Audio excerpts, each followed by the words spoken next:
Titanic, or as we should call it, the ultimate deep-sea museum, is finally closed.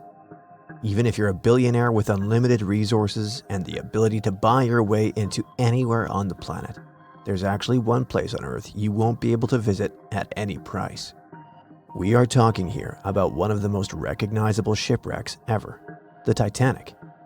It's been an extreme and expensive tourist destination for a brief window in time, costing a staggering $250,000 per dive. But nowadays, it's officially locked away from the public because of a bizarre natural anomaly that is literally erasing history. Geographical reality is hard for the Titanic, as it rests in the abyssal zone of the North Atlantic, about 12,500 feet below the surface. Down there, the ocean is a hostile alien world. The water pressure hits a bone-crushing 6,000 pounds per square inch. For years, however, the deep-sea exploration industry operated in a bit of a gray area, offering people trips down into the abyss in their experimental submarines. Then, in June 2023, a catastrophic implosion of the Titan happened. It left the maritime world in shock and changed everything, especially the business side. The era of unregulated extreme tourism ended that day. Almost overnight, authorities and the U.S. Coast Guard decided to slam the door to the Titanic shut. The safety standards, insurance requirements, and certifications needed to launch a mission became extremely strict. Companies simply cannot operate there anymore. In fact, OceanGate, the main company running these commercial tours, shut down its operations, effectively bringing tourist dives to an end for good. But it's not the only thing keeping us away from the shipwreck. The ocean itself is actively closing the door. The Titanic is suffering from a massive, relentless biological attack. Scientists initially assumed that the freezing water with barely any oxygen would preserve the Titanic forever. They were entirely wrong. The wreck has become ground zero for a bizarre natural anomaly, a newly discovered species of metal-eating bacteria named Halomonas titanicae. They are literally consuming the ship. It doesn't look like a solid piece of steel anymore. Nowadays, the ship has begun to literally disappear in front of our eyes. Hundreds of pounds of metal are being eaten by bacteria every day. Years ago, we were able to see entire ship decks almost untouched, but now they're collapsing under their own weight. To be clear, access isn't completely closed for humanity, as professional scientific missions and mapping expeditions are still possible, even though it's much more difficult and heavily restricted than before. Getting close to the wreck is considered extremely dangerous. Even small contact with the shipwreck or even a propeller thrust could trigger a massive collapse. That's how the Titanic is entering its final chapter. Soon, it'll become just a dark stain on the seafloor, and there's nothing we can do about it. New exclusive photographs, by far the best yet, are in from the Titanic. For most of this century, When the first images of the Titanic shipwreck appeared in September 1985, the world stopped. People were glued to their TVs, watching the legendary ship reappear after more than 70 years. Where did the Titanic sink, you ask? It's located about 400 miles off the coast of Newfoundland, Canada. This so-called unsinkable ship rests in complete darkness, about 12,600 feet below the surface. Yep, that's how deep the Titanic is.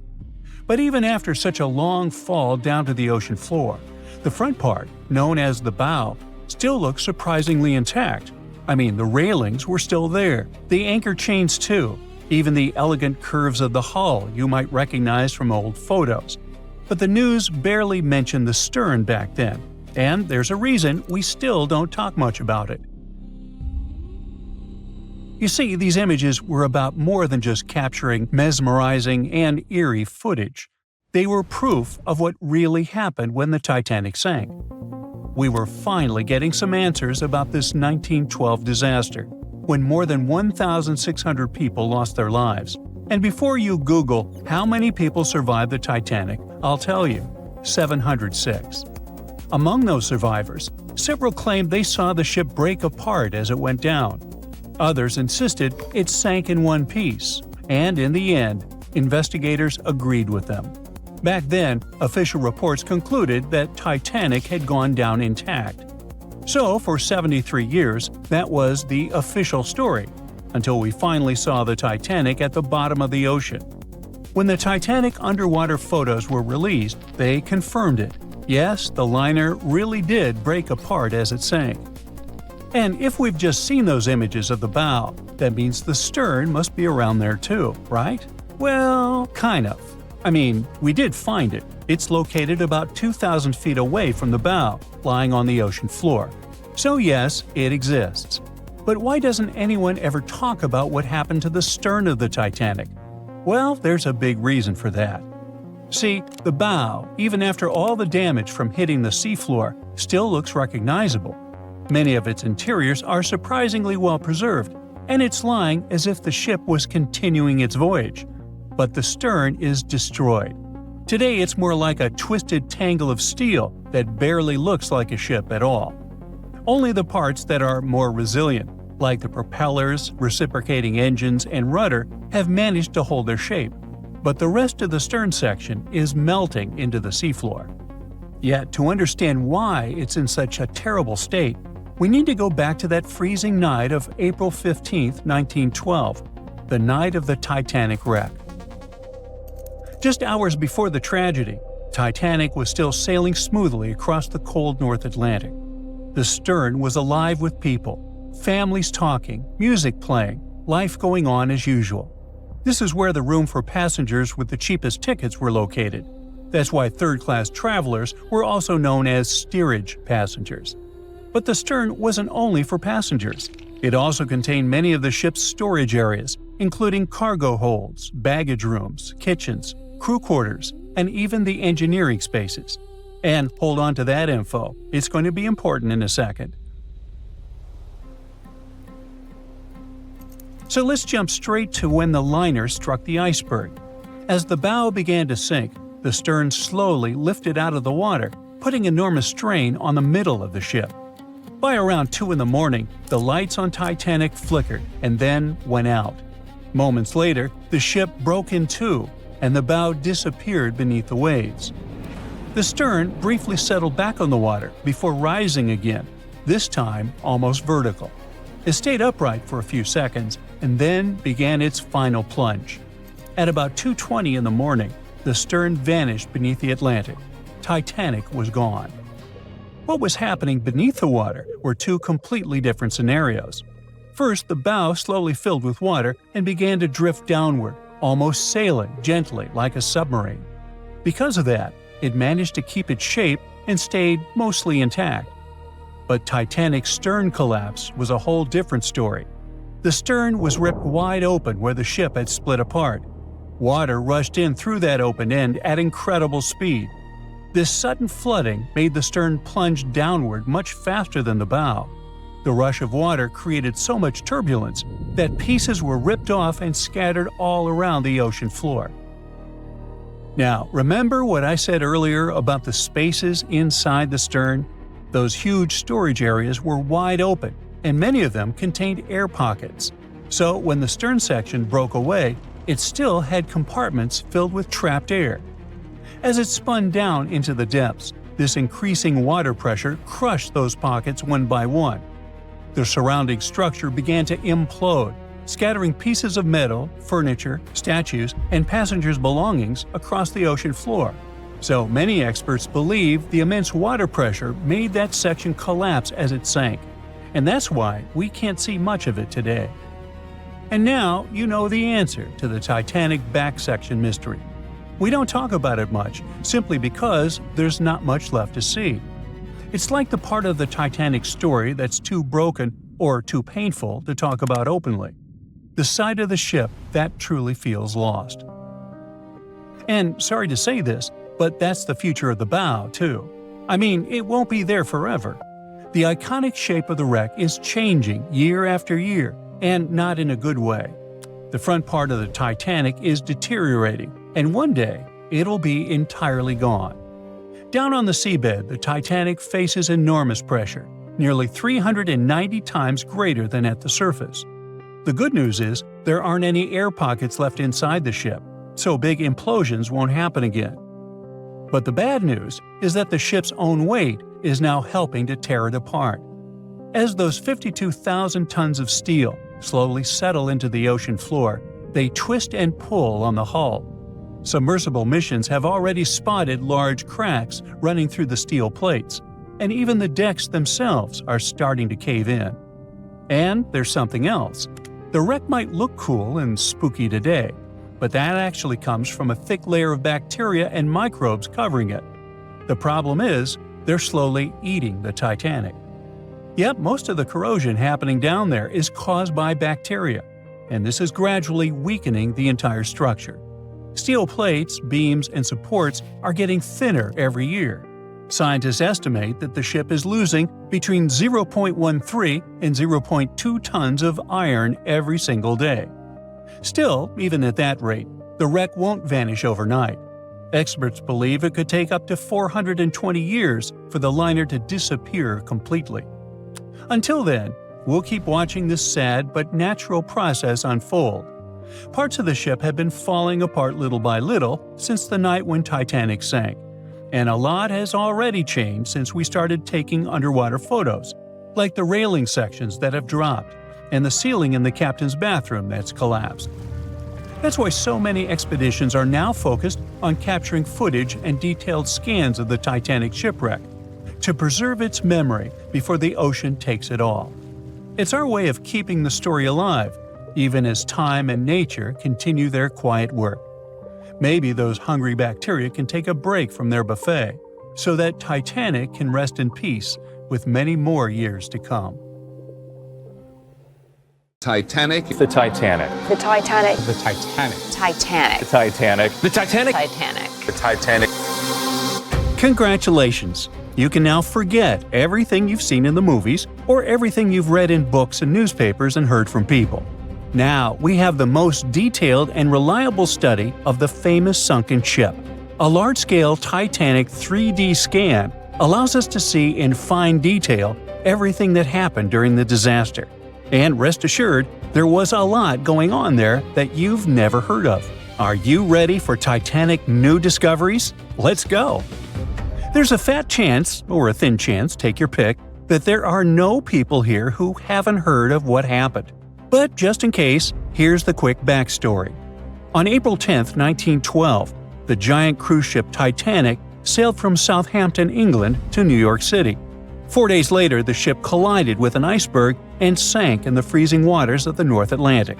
It was one of the most tragic and biggest disasters in the history of sea voyages. Since then, the wreck of the giant ship has been lying under a layer of icy water. For decades, people wanted to get this ship from the bottom many times, but they never fully tried. Passenger stories, documentaries, and books have given us a complete picture of what happened. But the only witness that can tell us about those tragic events is the ship itself. And some people decided to ask it about that night. A group of experts, oceanographers and cinematographers, recreated a virtual version of the events and showed it in the documentary Titanic: The Digital Resurrection. This is the most detailed digital reconstruction of how the Titanic sank ever made. To create it, specialists from the Magellan Company sent marine robots to the bottom where the ship lies at a depth of 12,500 feet. In such a place, all objects experience immense water pressure. To better understand how great it is, imagine the weight of a heavy barbell on your fingertip. Experienced divers with standard scuba gear can only swim at depths up to 130 feet and a little deeper. So it's a challenging, almost impossible mission to descend to such a depth and conduct research. It's dangerous for people. That's why the team of specialists sent robots there. Equipped with cameras for deep-sea surveys, they took more than 700,000 photos and videos in 4K resolution. They were collecting data for 3 weeks, exploring every part of the ship.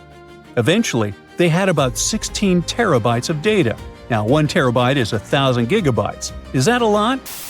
The largest game on PC, Microsoft Flight Simulator, weighs about a half a terabyte. and it has maps of the entire planet to create a realistic flight simulator. Still, this huge program weighs 32 times less than that Titanic scan.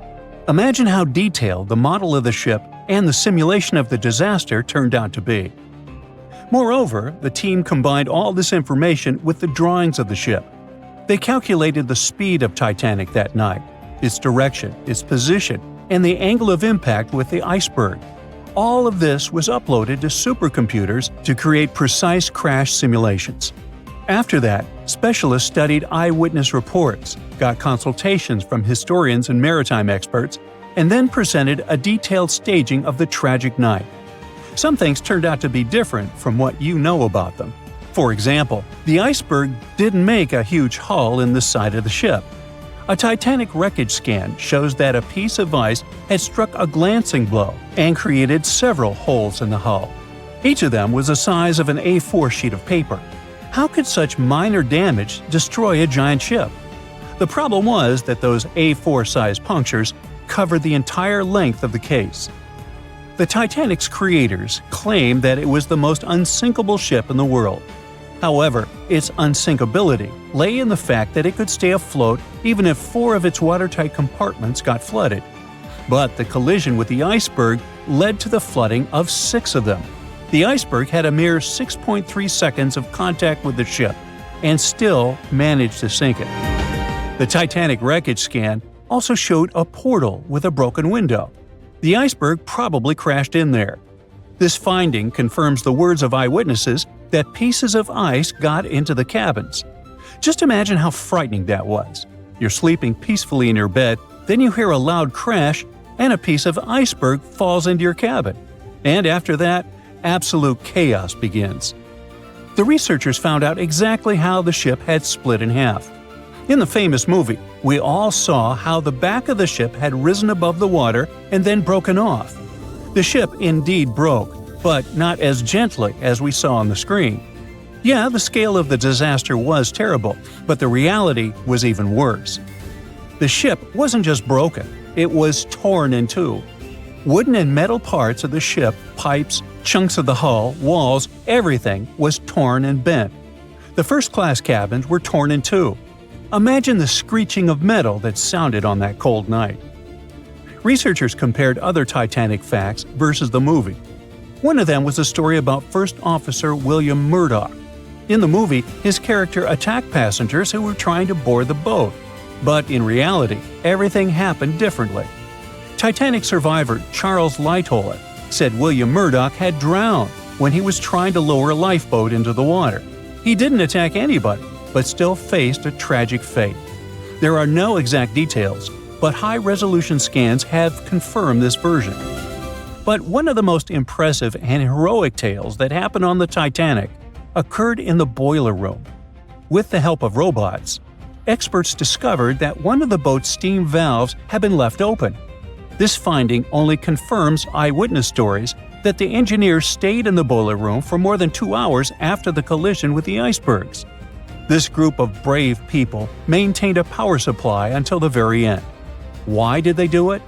Proper lighting on the Titanic helped people safely lower the boats onto the water. Electric power also made the Titanic visible to distant ships. Moreover, passengers reported that the Titanic's lights were on even when it was submerged underwater. The brave feat of the engineers helped save hundreds of passengers' lives. Who knows, perhaps further research of the ship will tell us more about other heroic actions of the passengers and crew members. Actions that will be worth making a movie about. In addition to studying the ship, the researchers also scanned the seabed around the wreckage, where not only parts of the Titanic, but also personal belongings of passengers, including gold coins, pocket watches, combs, shoes, and so on, were scattered. By the way, many of those items have been raised from the bottom and sold at various auctions. You can also see some artifacts from the ship in specialized museums. One of those is called Titanic Belfast and is located in Northern Ireland. It is open to the public. A digital replica of the ship not only shows us how the Titanic sank, but also literally saves the ship. The condition of the wreckage is getting worse every day. Gigantic pressure, cold temperature, water, and marine life All of this is slowly destroying the vessel. Oh yeah, some companies that organize dive trips to the ship for tourists also pose a danger to the ship. It turns out that there are a lot of people who wanted to go down inside a submersible to the legendary wreck. As a result of some of these excursions, parts of the ship were damaged. Experts predict that within the next 40 years, the unlucky liner may disappear completely. Fortunately, the Titanic 3D scan has provided such a level of detail that you can imagine walking inside it. This means that the tragedy will never be forgotten. Of course, 10 videos like this one won't be enough to cover the full scope of the work that the filmmakers have done. Fortunately, the documentary, Titanic: The Digital Resurrection, is available for viewing. You can watch the movie and also study the 3D models of the ship. Who knows? Perhaps you can make new discoveries. How could a ship built by the brightest minds of its time and called unsinkable go down in just 2 hours and 40 minutes? Maybe we can crack the mystery by diving deep into the bolts of the Titanic. And I mean that quite literally. It all started with a fancy dinner in London back in 1907. Lord William James Parry had a big idea and needed the right people on board. He invited the director of the British shipping company, White Star Line, over to chat. White Star was already riding the waves of success with transatlantic travel, making a fortune taking emigrants to America. But the competition was fierce. Cunard, one of their biggest rivals, had just launched 2 sleek, fast ships, the Lusitania and the Mauretania. These ships were the latest and greatest in both speed and luxury. Parry wasn't about to let that slide. As chairman of an Irish shipbuilding company, he figured if he teamed up with White Star, they could dominate the scene. That same night, over dinner, they started dreaming up an entire fleet of ocean liners: the Olympic, Titanic, and a third ship that eventually became the Britannic. Soon those ideas were being turned into reality. The construction of the Titanic and its twin, the Olympic, kicked off. It was such an impressive affair that they had to build 2 new shipyards on Queen's Island, known as Titanic Quarter, in Belfast Harbour. But building something that massive? Way easier said than done. Harland and Wolff, the British company behind the construction, had their hands full. This was the biggest ship anyone had ever tried to build, and it took 15,000 men working round the clock to make the dream happen. The Titanic and its twin were planned to be 882 feet long. It was just enough to stretch another 120 feet longer than the new Cunard liners. By the time it was finished, the Titanic stretched as long as 4 city blocks and high as a 9-story building. Aside from being the largest ship of the time, it also got another nickname. When Shipbuilder magazine went to examine it, they came up with the adjective unsinkable. But something went way too wrong along the way. If we made a quick X-ray of the Titanic, this is what we would find. 2,000 steel plates, each up to 30 feet long and weighing around 3 tons. To put it all together, they built it like a giant metal skeleton, with the keel acting as the backbone and the hull plates forming the outer shell. To beat the competition, the Titanic had to be huge, but it also had to be fast. So to make that happen, they needed to innovate on the ship's propellers. It had 3 propellers, 2 outer ones with 3 blades and 1 central propeller with 4 blades. The outer propellers, which were massive at 23 feet in diameter, were powered by the ship's steam engines. These engines were like the muscle of the ship, converting steam into the power that spun the propellers. The central propeller was a bit smaller, 17 feet across, and it was powered by a low-pressure steam turbine. The combination of engines and turbine was pretty cutting edge at the time and helped the Titanic cruise at about 21 knots. That's roughly 24 miles per hour, which doesn't sound too fast, but for a ship this size, it was impressive. The propellers themselves were made from manganese bronze, a material chosen because it's strong and resists corrosion. Trust me, this is key when you're plowing through salty ocean water. This engine system could produce up to 46,000 horsepower, which would be the equivalent horsepower of 230 cars combined. To make the ship move, There were two large propellers on the sides connected to engines that worked like giant pumps, pushing the ship forward. Then, there was a third propeller in the middle, which worked as a steam turbine, a fancy kind of engine, to give it extra push and use less fuel. This whole setup wasn't just about power, it was also about speed. Other ships had started using the steam turbine a few years earlier, but since the Titanic was bigger and heavier, its system had to be extra powerful to keep it fast, stable, and comfortable for everyone on board. So, after 2 years of really hard work, the Titanic was ready for its first trial run. On May 31, 1911, a crowd of 100,000 people stopped to watch the Titanic slide into the River Lagan. Lord Pirrie was joined by American millionaire J.P. Morgan, who had acquired financial control of the White Star Shipping Company. The Titanic floated for the first time, but it took another year to fit it out, which is basically shipbuilding speak for turning that giant steel skeleton into a luxurious floating palace.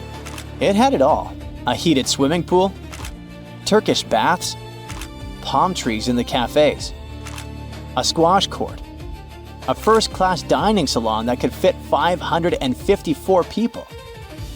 According to some reports, the most luxurious suite aboard the Titanic was booked by an American named Charlotte Drake Cardezza. She paid $2,500 in 1912. Even in today's money, that's a pretty penny for a trip. But if we make a conversion, it's gonna be around $75,000 in the 2020s. All for a one-way ticket across the Atlantic. Workers rushed to finish painting and polishing the Titanic by March 31, 1912. The 62-year-old White Star captain, Edward John Smith, went on board to oversee the final tests of the world's biggest ocean liner. The captain even said this would be his last Atlantic crossing. Once he got to America, he would retire. On April 10th, the ship was ready for its maiden voyage. It sailed to Southampton to take on coal and its first passengers.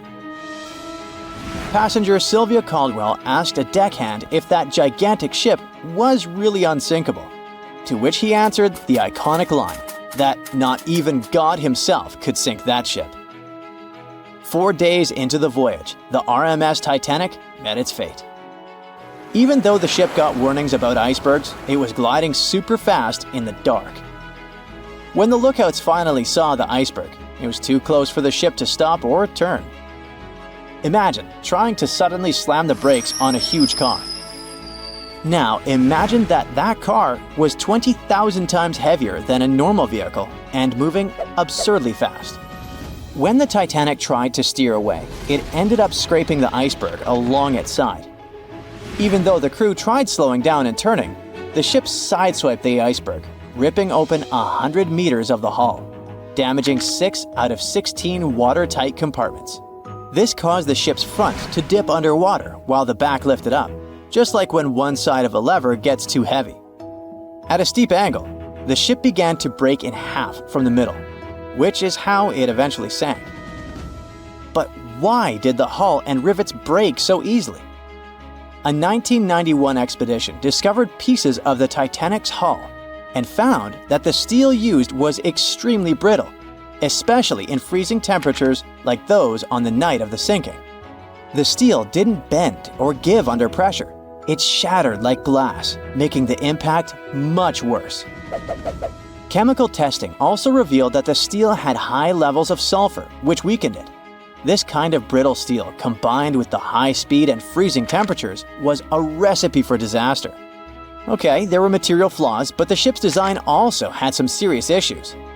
Those watertight compartments weren't fully sealed at the top. So as water flooded in, it spilled over from one compartment to another, speeding up the sinking process. If the ship had been built with better steel, a double hull, or improved watertight compartments, the disaster might have been avoided. Maybe even long enough for the RMS Carpathia to come and rescue everyone on board. The Titanic wasn't unsinkable, but for that time, it was a triumph of engineering and luxury. The thing is, even the best designs can't always beat nature.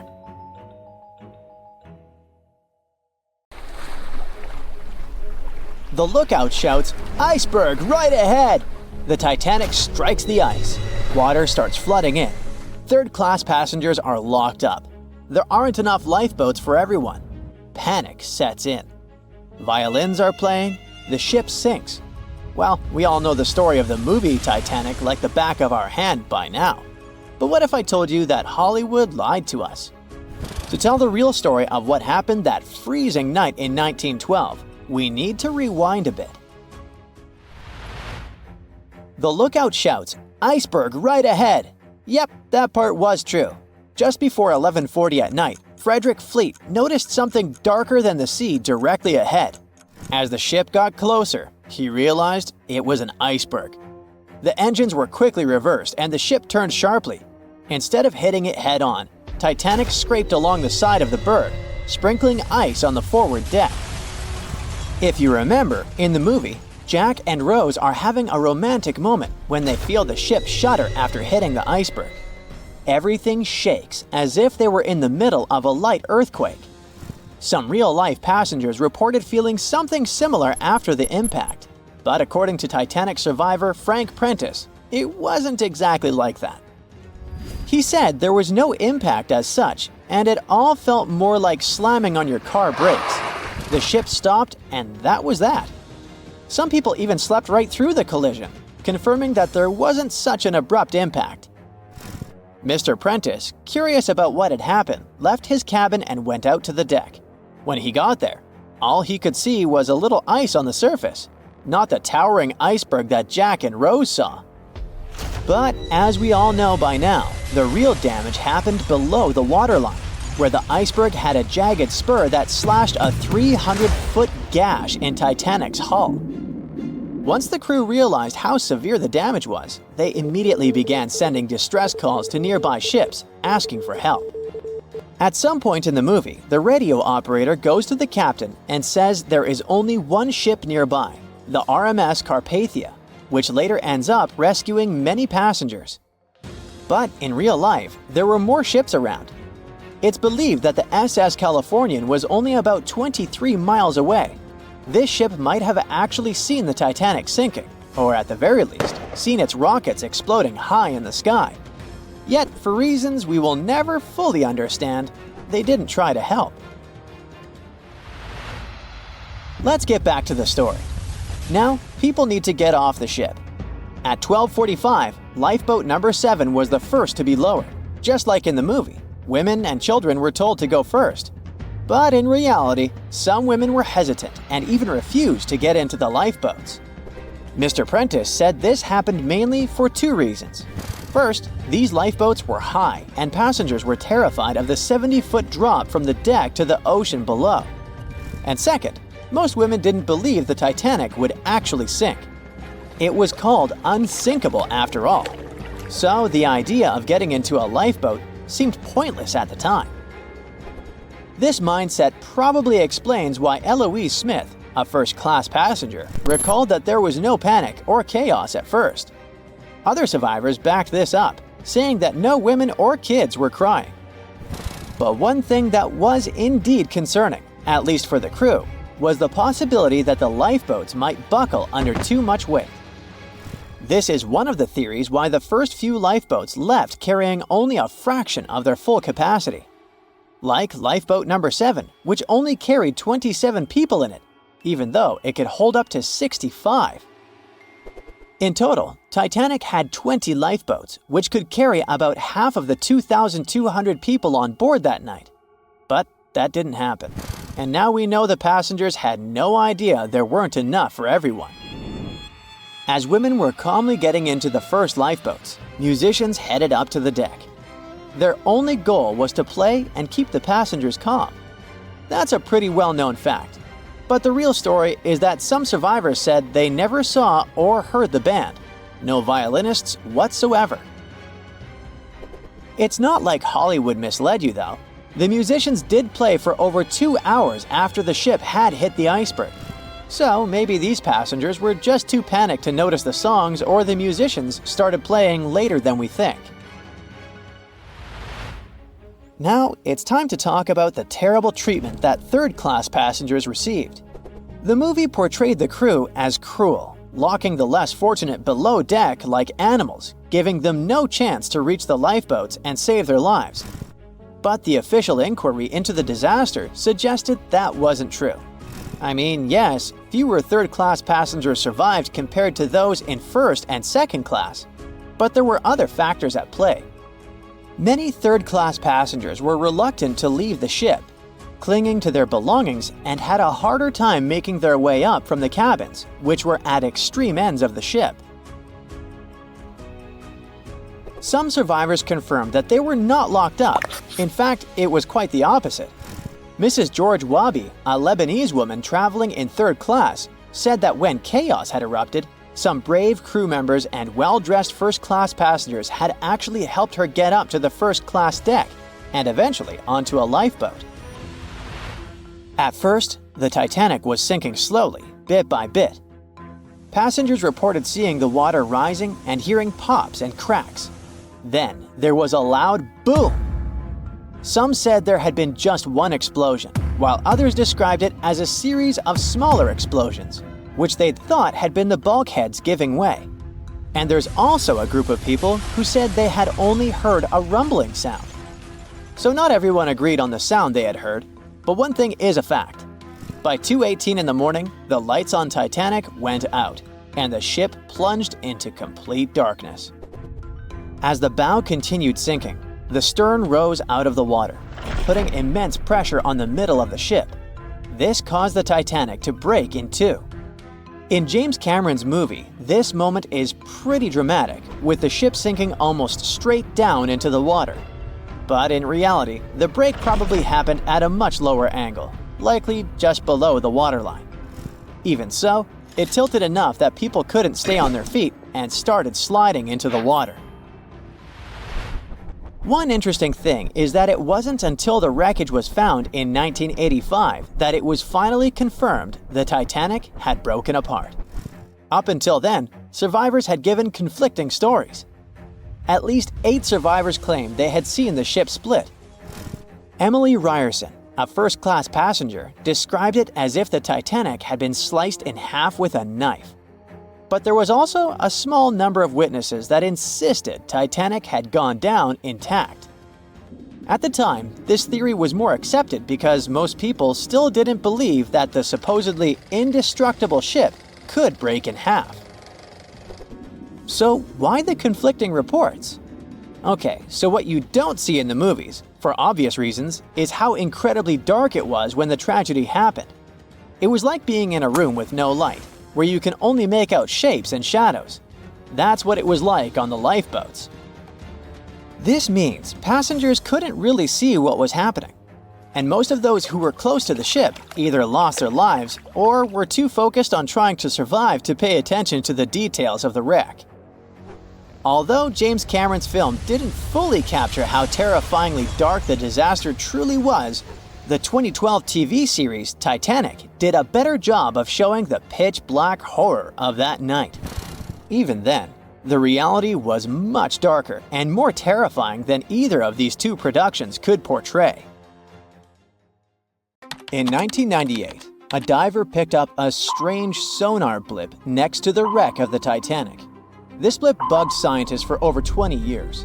The sonar system was clearly showing some huge object was hiding next to the most famous shipwreck in history.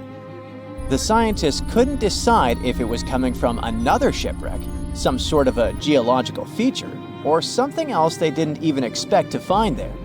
The mystery was finally solved only in 2022. Paul Henry Nargeolet, the diver who first discovered the blip, teamed up with other researchers and went on a new expedition. They found a whole deep-sea reef made up of various volcanic formations and packed with marine life 9,514 feet under the surface. It turned out the reef was the source of the mysterious blip the sonar had detected. They found sponges, corals, fish, lobsters, and other creatures on top of the basalt ridge. The team made a lot of pictures, videos, and took water samples to study later. They're using computer models to figure out how all the animals and plants found there survive in the deep sea. This can help scientists solve the old mystery of how sponges and corals can spread out across the ocean. These creatures need something solid to hold on to as they grow and multiply. But they also survive in muddy places where it's hard to find these solid surfaces, and it's important for scientists to understand what helps them do it. All of this research is part of a bigger project to see how fragile underwater worlds might change or survive in the future. There's another mystery near the Titanic that Nargeolet wants to explore in the future. He noticed another blip between the Titanic and a newly discovered reef a long time ago. Nargeolet thinks this new mystery object might be even bigger than the reef. The Titanic is lying on the ocean floor in two big pieces pointing in different directions. After it had sunk, the boilers, which show where it went down, were found about 600 feet east of the back end of the ship. The bow of the Titanic remained intact when it hit the seabed, but the stern was completely mangled because of the implosions it went through during the descent. The air trapped within the structure just couldn't handle the increasing pressure of the water deep down. Some people who survived the famous shipwreck mentioned that they had seen the ship break in half as it was sinking. At first, no one believed them, but now we know that the Titanic really did split apart between its second and third funnels as it was going down into the water. It took the most famous ship in history 2 hours and 40 minutes to submerge completely. The collision let water flood 6 out of 16 watertight compartments. As the water gushed into the starboard side, the ship started to tilt down in the front and a bit to the right. By midnight, the damaged compartments were spilling water into others. Water started flooding through anchor chain holes, and by 2 a.m., the bow was sinking and the stern's propellers were lifted out of the water. The ship kept flooding until the moment the bow went under the water and the stern went up at a steep angle of almost 45 degrees. The weight of those massive propellers stressed the ship's midsection. The steel just couldn't handle it and failed. Survivors described that moment as some loud noise, like breaking china. That was the Titanic's upper structure giving in. By 12 past 2 a.m., the bow and stern were only connected by the inner bottom structure. Minutes later, the bow, weighing around 16,000 tons, broke loose from the stern. The stern rose sharply to an almost vertical position and started sinking slowly. By 2:20, it disappeared underwater. During the descent, the big funnels were torn off, dragging along cables and other parts of the ship's deck. The ship's front mast also broke and fell, smashing onto the bridge area. The wheelhouse where the captain steered the ship was probably destroyed when the mast came crashing down. The bow was cruising down at about 23 miles per hour and had hit the ocean floor almost half an hour before the stern. The hit was so hard that it bent and broke parts of the ship even more. The decks at the back of the bow collapsed on top of each other. The area around the bridge where the ship was controlled looks especially damaged, almost like a giant fist had squashed it. The roof and sides of the officers' quarters and the gym were pushed in, and railings were bent outwards. Some experts think that when the bow suddenly stopped sinking, a powerful blast of water caused by the sudden halt smashed down onto the wreck. It caused even more damage, but you can't see the damage from when the Titanic hit the iceberg anymore because it's buried under the mud.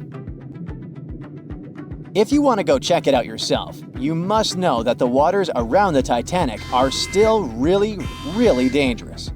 First off, the icebergs are still wild in the area. In 2019, a total of 1,515 icebergs floated far enough south to get into the paths where ships travel across the Atlantic Ocean between March and August. Second, sunlight can only reach about 3,300 feet below the surface, and beyond that, it's completely dark. The area where the Titanic lies is called the Midnight Zone because there's no light at all. When scientists go down to explore the Titanic, they spend over 2 hours descending through pitch-black water before the ocean floor suddenly appears under the lights of their submersible. Seeing anything down there is tough because the submersible's lights only light up a few feet ahead, so it's easy to get lost. To help find their way, explorers use detailed maps of the Titanic wreck site. built over many years, and special tools like accelerometers and gyroscopes to track the ship's position and orientation. Even with all this technology, it's still really hard to find your way down there. Plus, the deeper you go in the ocean, the more pressure there is from the water all around. At the bottom of the ocean where the Titanic rests, the pressure is about 390 times higher than what we feel at the surface. Because of this, subs need to have really thick walls to survive these extreme conditions and keep the people inside safe. The currents down there aren't as powerful as on the surface, but sometimes so-called benthic storms can create powerful underwater currents that can sweep things away from the ocean floor. The Titanic is affected by them. The currents near it mostly flow from east to west and from northwest to southwest, but they can change direction a lot, especially around the bow section of the wreck. Many experts think that over time, these currents will move enough sand and mud to cover the Titanic wreck with layers of sediment. After more than 100 years underwater, the Titanic slowly started to break down. Tiny microbes have been eating away the metal over the years. This created rusty icicle-like formations called rusticles. These rusticles are making the ship fall apart even faster, especially on the back part. Scientists believe this wreck is breaking down 40 years faster than the front. The wreck is slowly collapsing bit by bit every year, but as long as no one touches or goes inside it, it should stay mostly intact for now. And finally, scientists have found evidence that huge landslides happened around the Titanic wreck long ago. These landslides sent tons of sediment sliding down from the nearby continental slope. They think the last big landslide like this happened tens of thousands of years ago and left layers of sediment up to 328 feet thick. But don't worry, these events are super rare. The unsinkable Titanic didn't go down peacefully, which made finding its final resting place all the more difficult. The world-famous RMS Titanic sank in 1912, but was only discovered in 1985 on a secret mission. Although people back in the early 1900s had the approximate location of where the Titanic was, they didn't have the right technology to find it. As it went under, the ship sent several CQD signals, standing for Come Quickly, Distress, to a nearby ship named Carpathia. Come at once, we have struck a berg. It's a CQD, old man, were some of the final words transmitted from the Marconi wireless on the ship.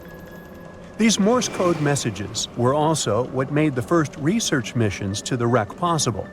RMS Carpathia found the lifeboats filled with Titanic survivors, but the world also desperately wanted to see what became of the famous liner.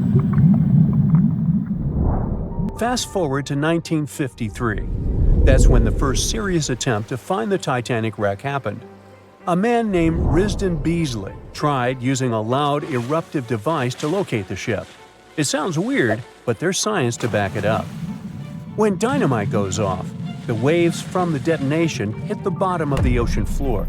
With the help of sonars, scientists would be able to locate if there was anything solid at the bottom of the ocean. But Beasley had no luck. Another 20 years would pass before oceanographer Robert Ballard would make his attempt to locate the Titanic. Ballard had a bit more luck than Beasley. Over the previous years, underwater technology had gotten more funding and so worked much better. He tried it the first time in 1977. Ballard partnered with the Woods Hole Oceanographic Institution on a mission to map the ocean floor. While the institute hired him to test out their new mapping technology, Ballard's intention was to go a little further and find the Titanic wreck. In the middle of this new technological ship, there was a hole that allowed for a long pipe to be extended into the water just above the ocean floor. Attached to the end of this pipe, Ballard installed a pod with sonars and cameras. They thought they were in for something big, and so they took the ship to sea to run some tests. That's when, on a trial run, adversity struck. The drill pipe broke, sending all of their expensive material to the bottom of the ocean floor, just like the Titanic. When Ballard failed, another important character came into this story, a man named Jack Grimm, an eccentric oil tycoon. Grimm had become famous for trying to find things such as Noah's Ark, the Loch Ness Monster, and Bigfoot. He also tried to prove the hollow Earth theory that says that the interior of Earth is entirely hollow and hosts underground cities and nations. His search consisted of trying to find a large hole on the North Pole and thus venturing inside the hollow Earth.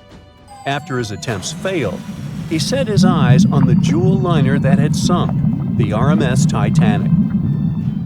Grimm had the money, but he didn't have the know-how. So, as a billionaire, he made a big donation to Columbia University and asked in return to use some of their equipment. He hired a team of highly qualified scientists to help operate the machinery. Here's where it gets a little strange. Jack Grimm was a believer in folklore and non-conventional ways of doing things. So he brought a monkey on board and surprised the research team. This monkey, called Titan, was believed to point to a map and locate lost things. In this case, the Titanic. The scientists went crazy when the monkey appeared and told Grimm it was either them or the monkey. This expedition left Florida without Titan. Yes, there would be no monkey business. They set the course to the exact location of Titanic's last distress signal. They arrived, examined every inch of the ocean floor, but still found nothing. Grimm's first expedition lasted 3 weeks, but unfortunately, they found absolutely nothing. They tried a particularly good search method known as mowing the lawn, where they mimic such movements to map every inch of a larger area around Titanic's distress coordinates. The reasons for failure were important defects in the equipment and terrible weather. That's when that prior searcher of the lost Titanic came back into the picture, Robert Ballard. He didn't have the millions Jack Grimm had, but he had one thing going for him. The marine geologist was working closely with the U.S. Navy to locate 2 nuclear submarines which had sunk in the 1960s. Ballard himself says he was living 2 lives, one as a researcher and the other as a Navy intelligence officer. The deal was simple. He'd have a green light to search for the Titanic after he found the 2 missing submarines. To find Thresher and Scorpion, he used an unmanned submarine vehicle called Argo. Argo was like a little snow sled. It was attached to a bigger ship that sailed above the water. Argo was connected to the ship by a long cable, and it was piloted by a team on board. The sled had sonars and cameras that provided real-time imaging of the ocean floor, so it was a real advancement on other attempts. After much thinking, he had a eureka moment. He supposed the force of the wreck should have left a comet trail that led back to the ship. While searching for the Titanic, most people had tried to find the ship itself. But until then, it had been trying to find a needle in a haystack. That's why Ballard's logic was so brilliant. He needed to invert the order. He had another obstacle on his hands: time. He could only look for the ship after finding the lost subs. And by the time that happened, he had 12 days left. He teamed up with another scientist, and they applied the mowing the lawn method to map the ocean bed. Another important piece of information that most researchers left out was that there was a sea current moving south on the day of the disaster. This meant that the debris field should be south of the distress signal coordinates. To save time and resources, he would do a quick reconnaissance of the ocean floor, spacing lines more than 3 miles apart to look for debris fields. He also relied more on the camera visuals than on the sonar signals. His team took turns piloting Argo and watching the video. Days rolled by, with nothing but the empty ocean floor showing up, until the rocks they were used to seeing started to look like man-made debris. Suddenly, there it was, the Titanic's boiler. Ballard was right. The debris field would take them back to the ship. After 73 years of searching, they had finally found the Titanic wreck. In the Titanic movie, you won't see any fumes above the 4th funnel of the legendary ocean liner, and it's not a mistake. Back in 1911, the year before the dream ship's departure, Large ships would mostly sail with 4 chimneys. They needed those to draw heat and fumes from their massive boilers. The Titanic was a real engineering gem that only needed 3 chimneys to function. So the 4th was added for balance and more impressive looks. The White Star Line thought the public would have been disappointed to see only 3 pipes on the greatest ship of all time. The Titanic's sister ships, the Olympic and the Britannic, also had 1 fake funnel each for the same reason. The dummy chimney wasn't completely useless and served for ventilation. It took out the fumes from the machine spaces in the lower decks and from one of the first-class general rooms. 1 big ventilation funnel, instead of several small ones, helped to declutter the upper decks and left more open space for passengers to enjoy their strolls. When Titanic went down, the funnels, each weighing 60 tons, went down with the rest of the ship. They were made extra tall to make sure the passengers weren't covered in the suit being ejected. Their height and weight let them stay in the upright position. The forward funnel, followed by the others, fell only when the ship went for the final dive. Those chimneys were much lighter than the bow, so they spread among other debris. The light material they were made of flattened once it hit the bottom, and the iron-eating bacteria living deep down took care of it later. The bow of Titanic remained intact when it hit the seabed, but the stern was completely mangled. When the famous ocean liner hit that iceberg, things got really messy. It took the future movie star a whole 2 hours and 40 minutes to submerge completely. The collision let water flood 6 out of 16 watertight compartments. As the water gushed into the starboard side, the ship started to tilt down in the front and a bit to the right. By midnight, the damaged compartments were spilling water into others, and it was chaos because these compartments were only watertight horizontally.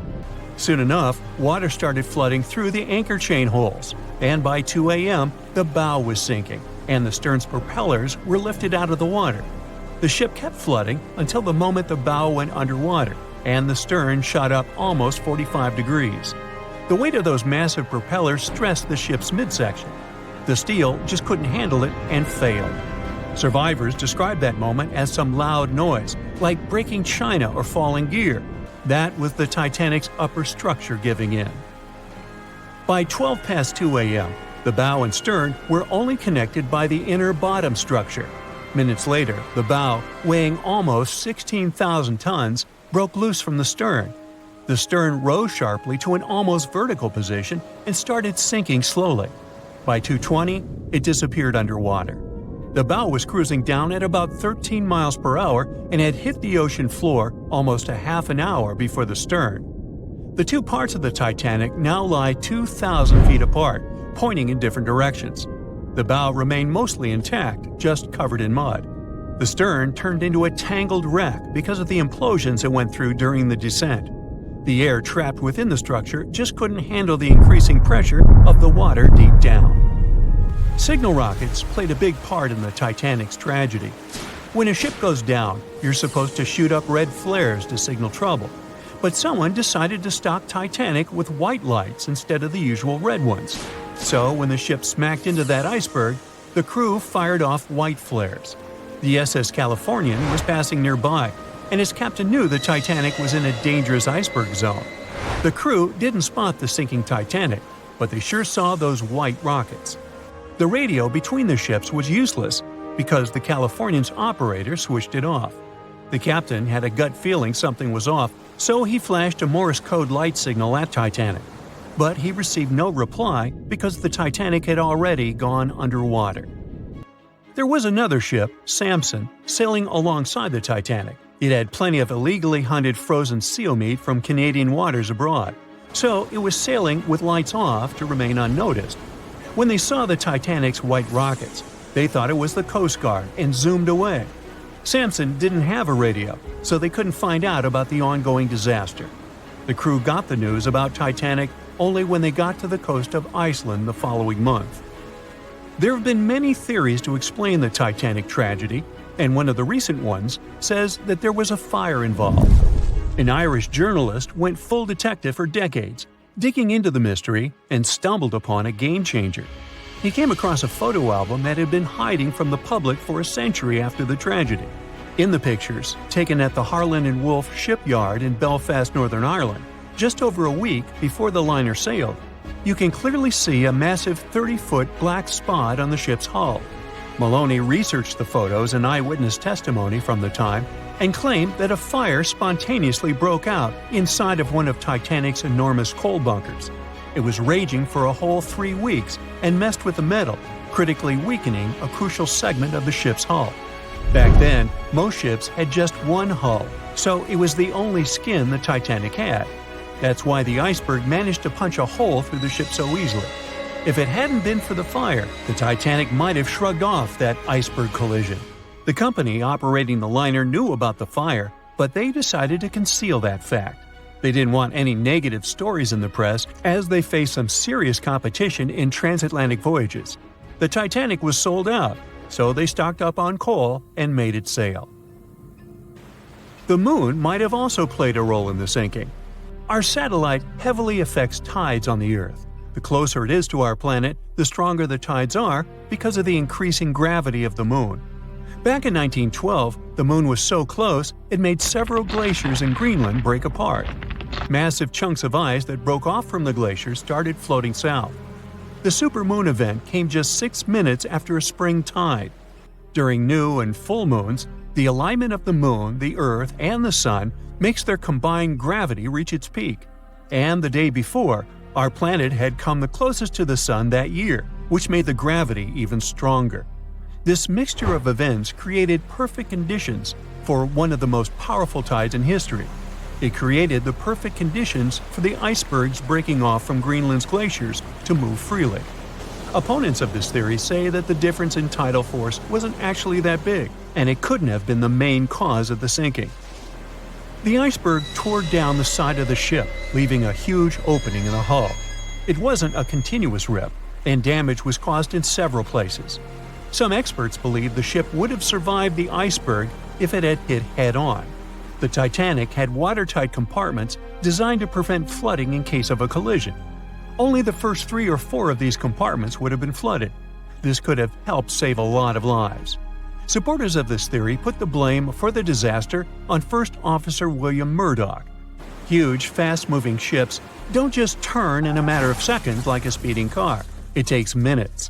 When Murdoch realized the collision was inevitable, he tried dodging left to avoid a direct hit. But despite his efforts, the ship still collided with the iceberg. You know the rest.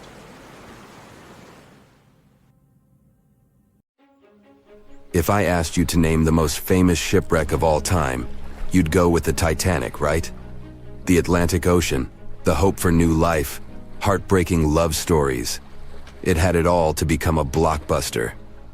But I guess you've never heard of SS Princess Alice that submerged in the sewage of the River Thames, taking between 600 and 700 lives with it.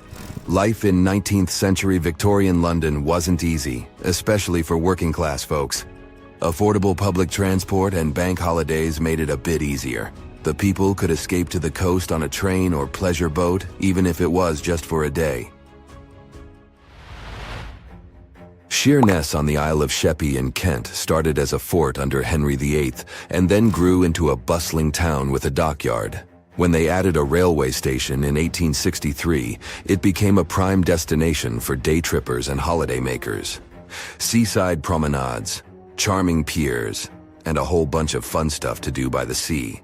It had it all. A bit inland along the River Thames, you had the Rocherville Gardens. These gardens had archery lawns, bowls, mazes, lakes, cliff walks, and even a floral bazaar. Plus, there was an aviary, a bear pit, and a skeleton of a lost whale that had taken a wrong turn in the Thames. Londoners of the late 19th century could hop on a train or cruise along the Thames by boat, and both options were pretty popular. But on the 3rd of September, 1878, way more people than usual opted for the boat. They chose it over the railroad after a passenger train had collided with goods wagons in Kent, taking the lives of 5 people. The river felt like a safer way to go. One of the ships available for the trip was the SS Princess Alice.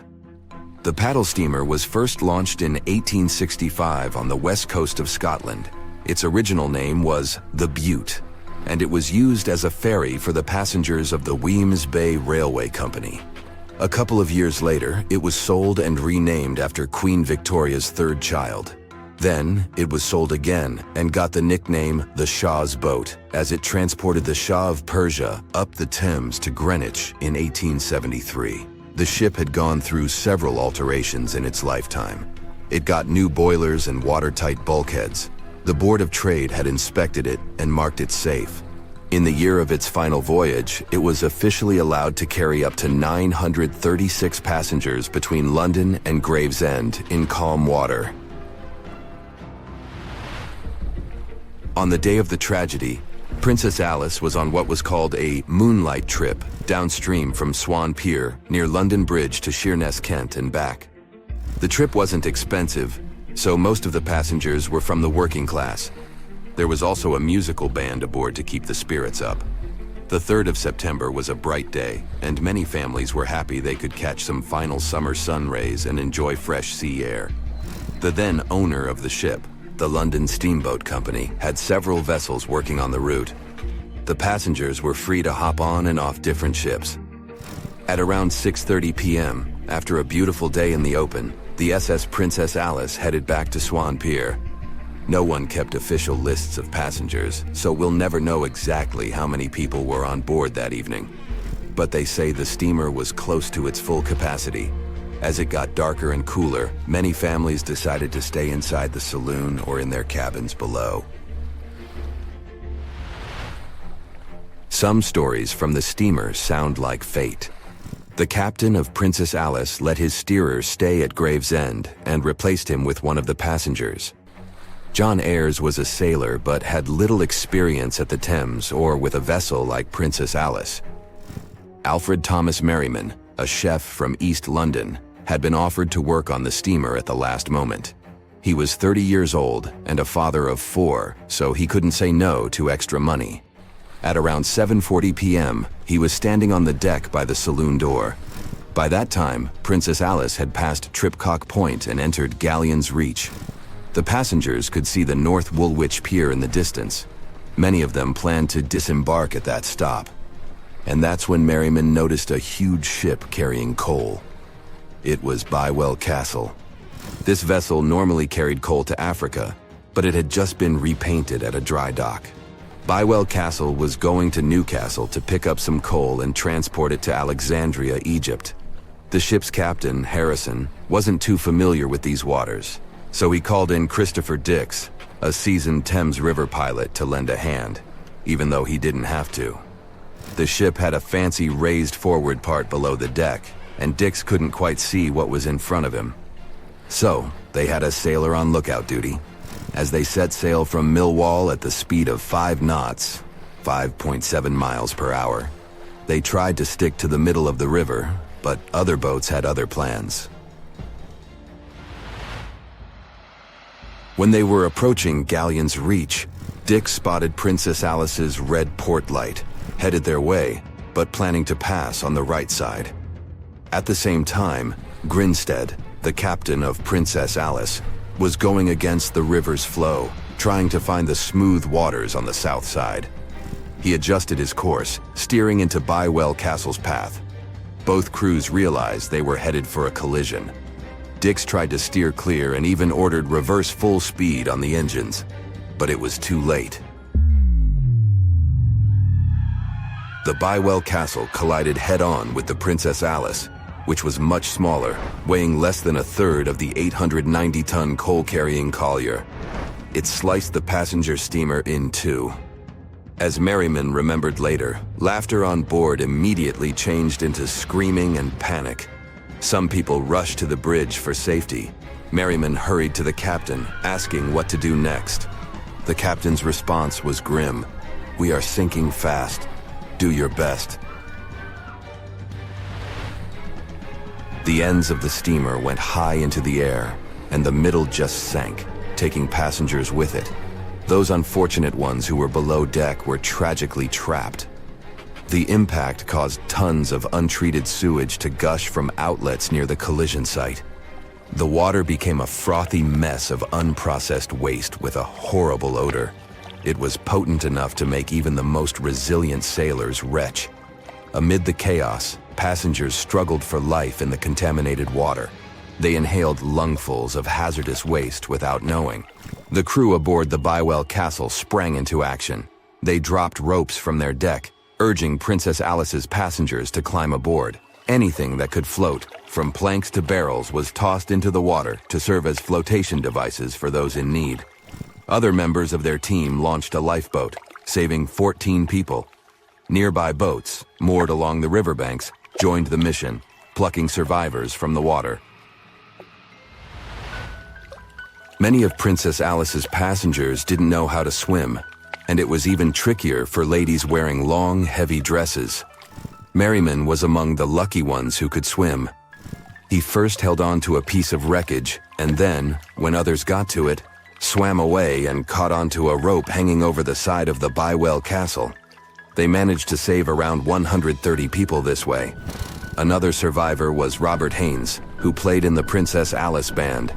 He was fond of ships and had noticed the Bywell Castle a couple of minutes before the collision. He chose not to follow the rest of the band, who went downstairs for a break, and that saved his life. Princess Alice's sister ship, Duke of Teck, arrived 10 minutes too late to assist with the rescue efforts. Only 2 people who had been below deck or in the saloon managed to survive the collision. We still don't know the total count of lives taken on that day, but it's somewhere between 650 and 700. And what makes this story even more tragic is that it has been mostly forgotten.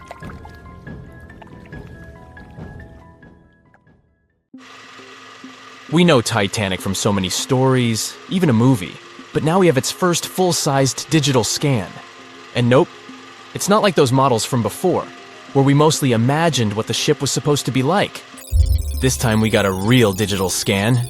A team of experts really mapped the deep-sea floor around the Titanic together with the ship itself. We basically got a 3D view of the entire wreck, which is like going deep down beneath the ocean's surface and seeing Titanic as if all the water has been drained away. So, the story of the wreck started in 1985, 73 years after the Titanic went down. The explorer named Robert Ballard stumbled upon it somewhere between 2 submarines that also went down in that area. He was actually on a different task back then, so he didn't even have time to explore the ship properly. But as he was searching for the submarines, he realized how ocean currents affect sinking debris. He noticed the heaviest object sank quickly and left a trail of debris behind, the trail that followed the currents. Using this knowledge, Ballard made a hypothesis the Titanic had broken in two and left a debris trail as it sank. Before he found the wreck, everyone thought the ship just went down in one piece after hitting an iceberg. So everyone knew where the ship was so the adventure could start, or not. It was hard to explore it. The ship is enormous, and the dark depths of the ocean make it really difficult to capture its whole body in one go. So we mostly relied on glimpses of the decaying ship, and had to settle with teasing scattered parts of the whole picture and filling it up with speculations and stories. But in the summer of 2022, we finally got something different. A team of experts from Magellan Loaded, a company specializing in mapping the deep sea, teamed up with Atlantic Productions, who were making a documentary about the project. They embarked on a mission to capture the complete view of the Titanic. They used submersibles. Those are vehicles that go underwater, remotely controlled by a team of skilled explorers. These submersibles dove deep into the ocean. It wasn't an easy job. They spent over 200 hours collecting information about the entire length and breadth of the wreck. It was like a real-life treasure hunt.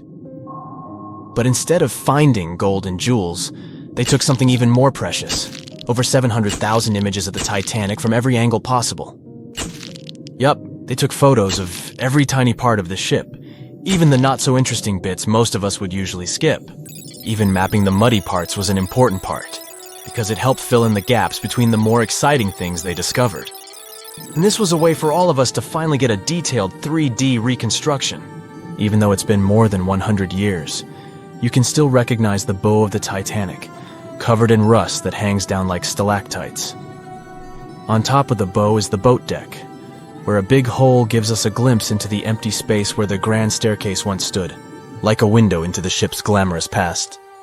Its stern is now a wild mess of twisted metal. As the Titanic went down, this part collapsed and spiraled into the seabed. The bow and the stern ended up separated by about 2,600 feet. There's a vast field of debris surrounding this giant, stuck on the seafloor. This debris is like a scattered treasure trove, full of intricate metalwork from the ship, statues, and even unopened champagne bottles. There are also personal belongings that went down together with the ship, like dozens of shoes resting across the seafloor. It was a tough task to do, go down and take all those pictures. It may not sound that hard at first, considering it was the vehicle that really immersed itself into such deep parts of the ocean, not the people. But studying the ocean is hard. We haven't explored, mapped, or even seen over 80% of it. The conditions are harsh, and the pressure becomes more intense the deeper you go. And their vehicle had to dive down to nearly 13,120 feet below the surface. That's like 12 Eiffel Towers stacked on top of each other. Plus, you have strong currents in that area, so it was probably like trying to navigate through a watery maze. And submersibles weren't supposed to touch anything. Even the slightest wrong step can damage the wreck that was already so fragile. It seems like the Titanic is frozen in time, so it will always be there waiting for us. But in reality, it's slowly disappearing. It's pretty obvious that the ocean water ruined it considering how long it has been down there. But it's not just that. The wreck itself has become a home for a specific type of bacteria Halomonas titanicae that even got named after the famous ship. These bacteria have a special ability. They can survive inside rusty formations known as rusticles. They kind of look like icicles, those spikes of ice that form when water falls from something and freezes. These bacteria have a taste for iron, which is abundant in the ship's hull. For them, it's like a real buffet down there. And as time goes by, these bacteria will keep eating away at the iron in the ship, bit by bit, until one day the feast comes to an end and the whole ship is gone. It's like a slow but steady recycling process. So this 3D model we got because of the hardworking team and technology comes at the best time because we never know how much time we have left with exploring the famous wreck. This time we might even understand the collision with the iceberg better. You know how movies always show the Titanic hitting the iceberg on its right side? Well, we can't even be certain about that. The scans could help us figure out if the ship actually grounded on the iceberg, like getting stuck on it. We can study the stern and analyze how the Titanic struck the seafloor. That will also help us understand what really happened during the sinking. Maybe we'll get a chance to discover if there was really a strong fire that sealed the fate of the Titanic. One theory says that the coal fire had been raging for a whole 3 weeks before the ship even took its first and last trip. And this could have made its hull weaker, which means most of the work was done. The iceberg just delivered the final blow. If there even was an iceberg, as some people wonder. There's an alternative theory they suggested where the Titanic may have actually hit a hidden mass of pack ice instead of a typical iceberg. Pack ice is made up of large sheets of ice that float near the ocean's surface and can be difficult to spot. They believe this pack ice might have drifted into the Atlantic from the Arctic Ocean. According to one professional mariner, Captain L.M. Collins, that stands up with that idea. If the Titanic had struck a regular iceberg, the ship would have sunk much more quickly than it did. And since the Titanic managed to stay on the surface for a relatively long period of time, less than 3 hours, maybe this was a different type of collision. The mariner also said there are differences in what people said they saw when the Titanic sank. He thinks these differences might be because of optical illusions. In this case, when people were looking at the ocean that night, the way the light was reflecting and the conditions at sea might have made things appear closer or distorted. So when they saw something in the water, it might not have been exactly what they thought it was. Whether it was an iceberg or something else. Binoculars might have helped the crew members to spot the potential danger, but unfortunately, they didn't have any. It appears they were locked inside a cabinet, and no one knew where the key was. Bet you never heard this story about the Titanic. So, this massive luxury ocean liner was heading out of Southampton on its first voyage to New York with over 2,000 passengers and crew on board. I'll spare you the details for now. You know how it all went down. Since there were a lot of things that went wrong during its short lifespan, some couldn't help but wonder, was it really bad luck? Or was there some mysterious force behind the ruckus?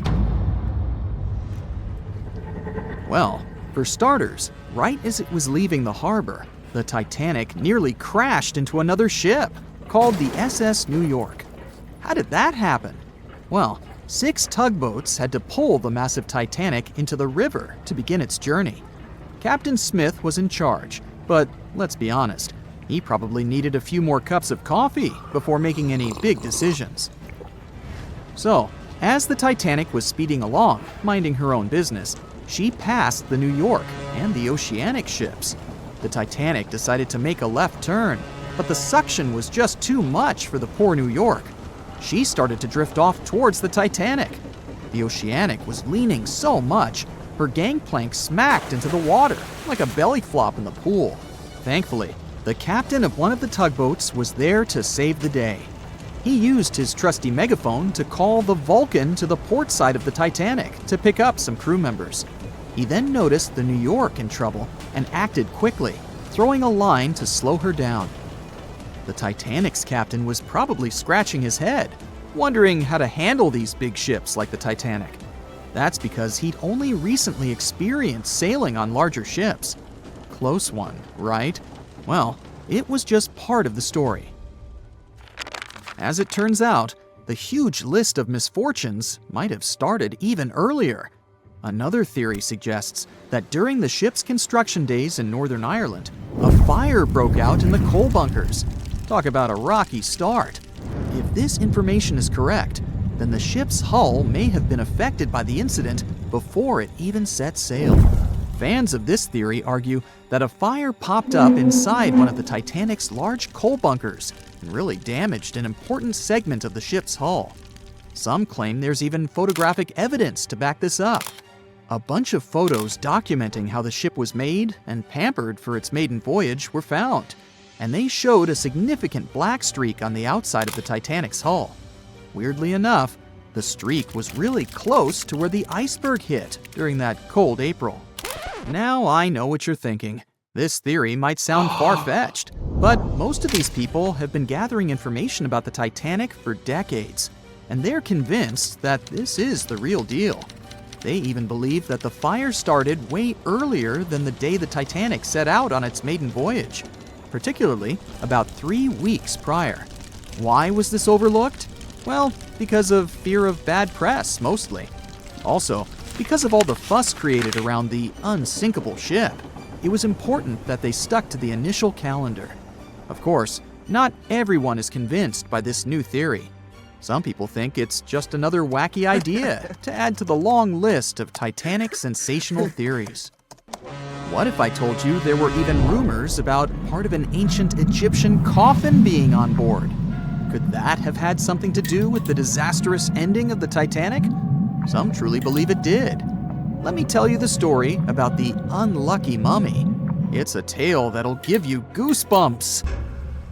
Back in the 19th century, this ancient Egyptian artifact, a mummy case lid to be exact, was brought over to Europe. And as soon as it arrived, strange things started happening. Now, some of the stories may be a bit exaggerated, but according to journalists, some of them were actually true. The rumors sparked the interest of a British writer who later spent months investigating the mummy case and its alleged related stories. He was planning to write an article debunking the myths, but he found out they were all too real. Unfortunately, he never got to finish his work because he passed away suddenly. Others believed that the mummy case was guarded by Egyptian elementals. They warned others not to mess with the artifact. The mummy case's history is just as spooky. It was found in Egypt and sold to a certain someone conveniently named Mr. W at a party organized by a well-known English lady. When the mummy case arrived in England, it was given to Mr. W's sister, who immediately suffered from financial losses and other troubles. A photographer who took a picture of the case claimed that he captured a living woman's face on the film. The mummy case eventually ended up in the British Museum, and it's still there today. However, rumors say that it was aboard the Titanic and was responsible for its sinking. But don't believe everything you hear. Some sources claim the mummy case never left the British Museum, and the rumor was started by a journalist named William Stead. He was actually a passenger on the Titanic, and he supposedly told his fellow passengers about the ill-fated mummy before the ship went down. Is that what happens when you tempt fate? Seriously doubt it, but it does make you wonder, doesn't it? It gets even weirder, trust me! About 50 passengers got cold feet before the ship took off, and they refused to board the Titanic at the last minute, even if it meant that they'd lose the cost of the ticket. They just had an extremely bad feeling about the whole deal. And even an Irish astrologer warned against making the voyage on the Titanic. I doubt he saw a big ol' iceberg hidden somewhere in the stars, but it does add up to the mystique surrounding the Titanic. And do you know what's even worse? The fact that the ship's binoculars, which could have helped prevent the iceberg collision, were locked up. Apparently, those binoculars could have been used by lookouts on that fateful night. But guess what? The key was held by David Blair, an officer who was sadly bumped from the crew before the ship's departure. Poor guy. He probably didn't even know what he was holding on to. Now, some historians think that if those binoculars were in use, the iceberg might have been spotted earlier. But hey, let's not point fingers here. Others argue that it wouldn't have made a difference. Who knows? Maybe the lookout was too busy looking at the stars to notice a giant iceberg in front of them. But seriously, what were they thinking? Locking up the binoculars on a ship that big is like forgetting to pack sunscreen for a trip to the beach. Also, the ship might have been going a bit too fast. Now, I know what you're thinking. Why was the captain in such a hurry? Well, apparently, good old Captain Smith was trying to beat his ship's older sibling, the Olympic, in a race to see which ship could cross the Atlantic faster. I guess he had a bit of a sibling rivalry going on or something. But here's the thing. Even though there were warnings about icebergs in the area, the Titanic just kept on chugging along at full speed ahead. I mean, come on, guys, it's not rocket science. If you know there are icebergs around, maybe slow down a little bit, right? And then, close to midnight on April 14th, 1912, the Titanic hit that iceberg and sank in the North Atlantic. It also famously had a mere 16 lifeboats and 4 collapsible dinghies on board. No wonder it ended up being one of the worst maritime disasters in modern history. After the whole event, people started believing in life beyond the veil and contacted mediums, hoping for signs from the ones they had lost at sea. Can't say I blame them, though there's no verified story of someone managing to contact a Titanic passenger from the beyond, though. The cause of the Titanic crash was an iceberg, or so we've always been told. But new research has come to light that debunks this theory. On April 15, 1915, Titanic, the biggest ship of its time, completely disappeared under the ice-cold surface of the Atlantic Ocean. It's hard to believe that such a massive and expensive creation could be destroyed by one simple iceberg, right? Well, recent findings suggest that the real cause of the disaster was a fire, not an iceberg. For over 3 decades, journalist Sinan Maloney has dedicated himself to studying the sinking of the Titanic. During his research, he made a significant discovery that shed new light on the well-known story. Maloney discovered a massive black spot on the hull of the Titanic, which measured an impressive 30 feet in length. He found it thanks to an unpublished album of photographs that showcased the construction and preparation of the ill-fated ship's first and final journey. Can you believe that most probably the fire on the Titanic had been burning at extreme temperatures for 3 whole weeks before anyone noticed it? Crazy, right?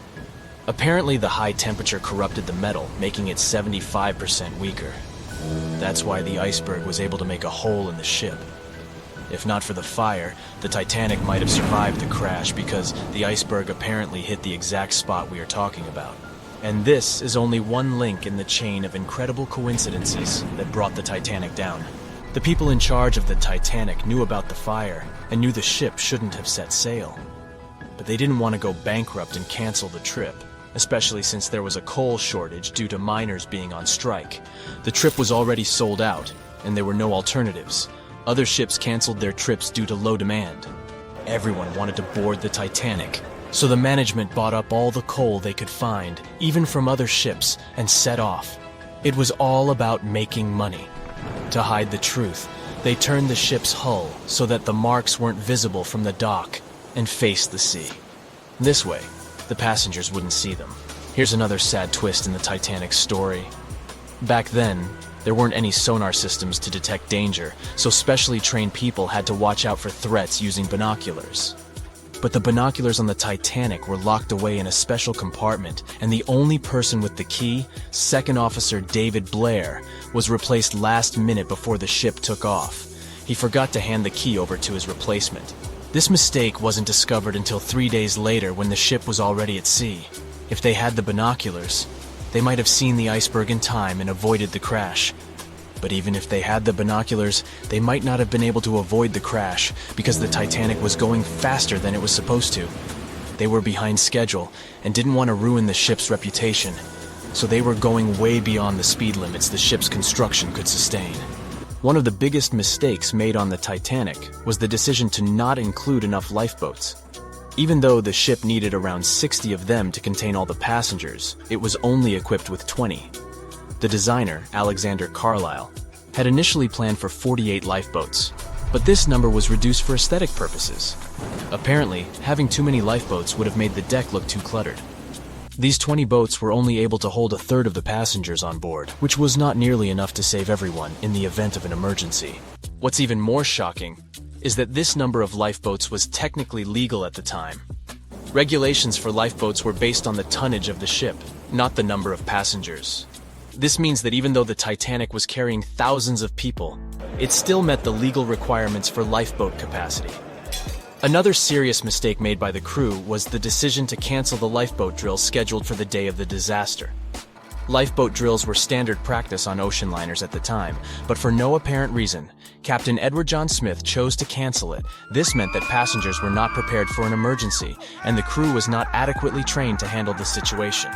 When the ship hit the iceberg, chaos ensued, and it took over half an hour to launch the lifeboats instead of the usual 10 minutes. Some folks put the blame on Captain Smith for the fact that the first set of lifeboats left partially empty. The very first lifeboat, which had seats for 65 people, only carried 27 passengers. There is an objective reason for this. At the beginning, people were reluctant to abandon the ship and didn't understand the gravity of their situation. In 2012, researchers uncovered that Captain Smith failed his initial navigation exam. Although he eventually passed, some people wonder if this could have played a role in the disaster. During the Titanic's final moments, the crew attempted to send out distress signals to nearby ships, including the Californian. However, the Californian failed to respond to the flares shot into the sky, and the captain ultimately lost his job as a result of this negligence. However, recent research has exonerated the captain and proved his innocence. It turns out that light refraction, caused by layers of cold air below warmer air, created mirages that distorted the signals from the Titanic. This phenomenon had been observed by other ships sailing in the area and is now believed to be the reason why the lookouts on the Titanic missed the iceberg completely. Historian Tim Malton supports this theory and has further contributed to our understanding of this event. It's unfortunate that the captain of the Californian lost his job due to circumstances beyond his control, but it's better late than never that his reputation is cleared. Whatever the reason for Titanic's crash was, it still keeps the minds of scientists busy to this day. But let's see what the buzz was all about. What made the Titanic so famous and unique? The Titanic was massive, standing at 175 feet tall and nearly 900 feet long. The ship was so enormous that even the officers took over 2 weeks to memorize all the decks and passageways. You could be walking miles along its corridors. The construction cost of the ship was a whopping $7,500,000, which would be equivalent to about $166 million in the mid-2010 ES, due to inflation. Interestingly, the production cost of the Titanic movie in 1997 was even higher at $200 million. Building the Titanic was no small feat, and it required a labor force of 3,000 men who worked 6 days a week for 26 months. The job was difficult and dangerous, and workers had to complete tasks at the height of a 20-story building without safety ropes. Nevertheless, they were paid a competitive wage of £2 a week, which was considered good pay at the time. The inside of the Titanic was inspired by the luxurious Ritz Hotel in London. the most impressive feature of the ship's interior was the grand staircase, which extended through 7 of the ship's 10 decks. The staircase was adorned with ornate paintings, bronze cherubs, and oak paneling. The first-class passengers had access to an impressive array of facilities, including a heated swimming pool, Turkish bath, gym, squash court, beauty salon, and even a stylist to help them prepare for dinner. First-class passengers on the Titanic were pampered to an extraordinary extent. They had their own onboard newspaper, the Atlantic Daily Bulletin, and even their dogs were taken care of with a special area where they could be fed, walked, and trained during the voyage. The first-class meals were a grand affair, with 13 courses and a different wine for each course.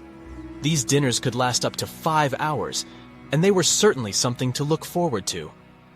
With such opulence and luxury on board, it's not surprising that so many people were eager to take the first trip on the Titanic.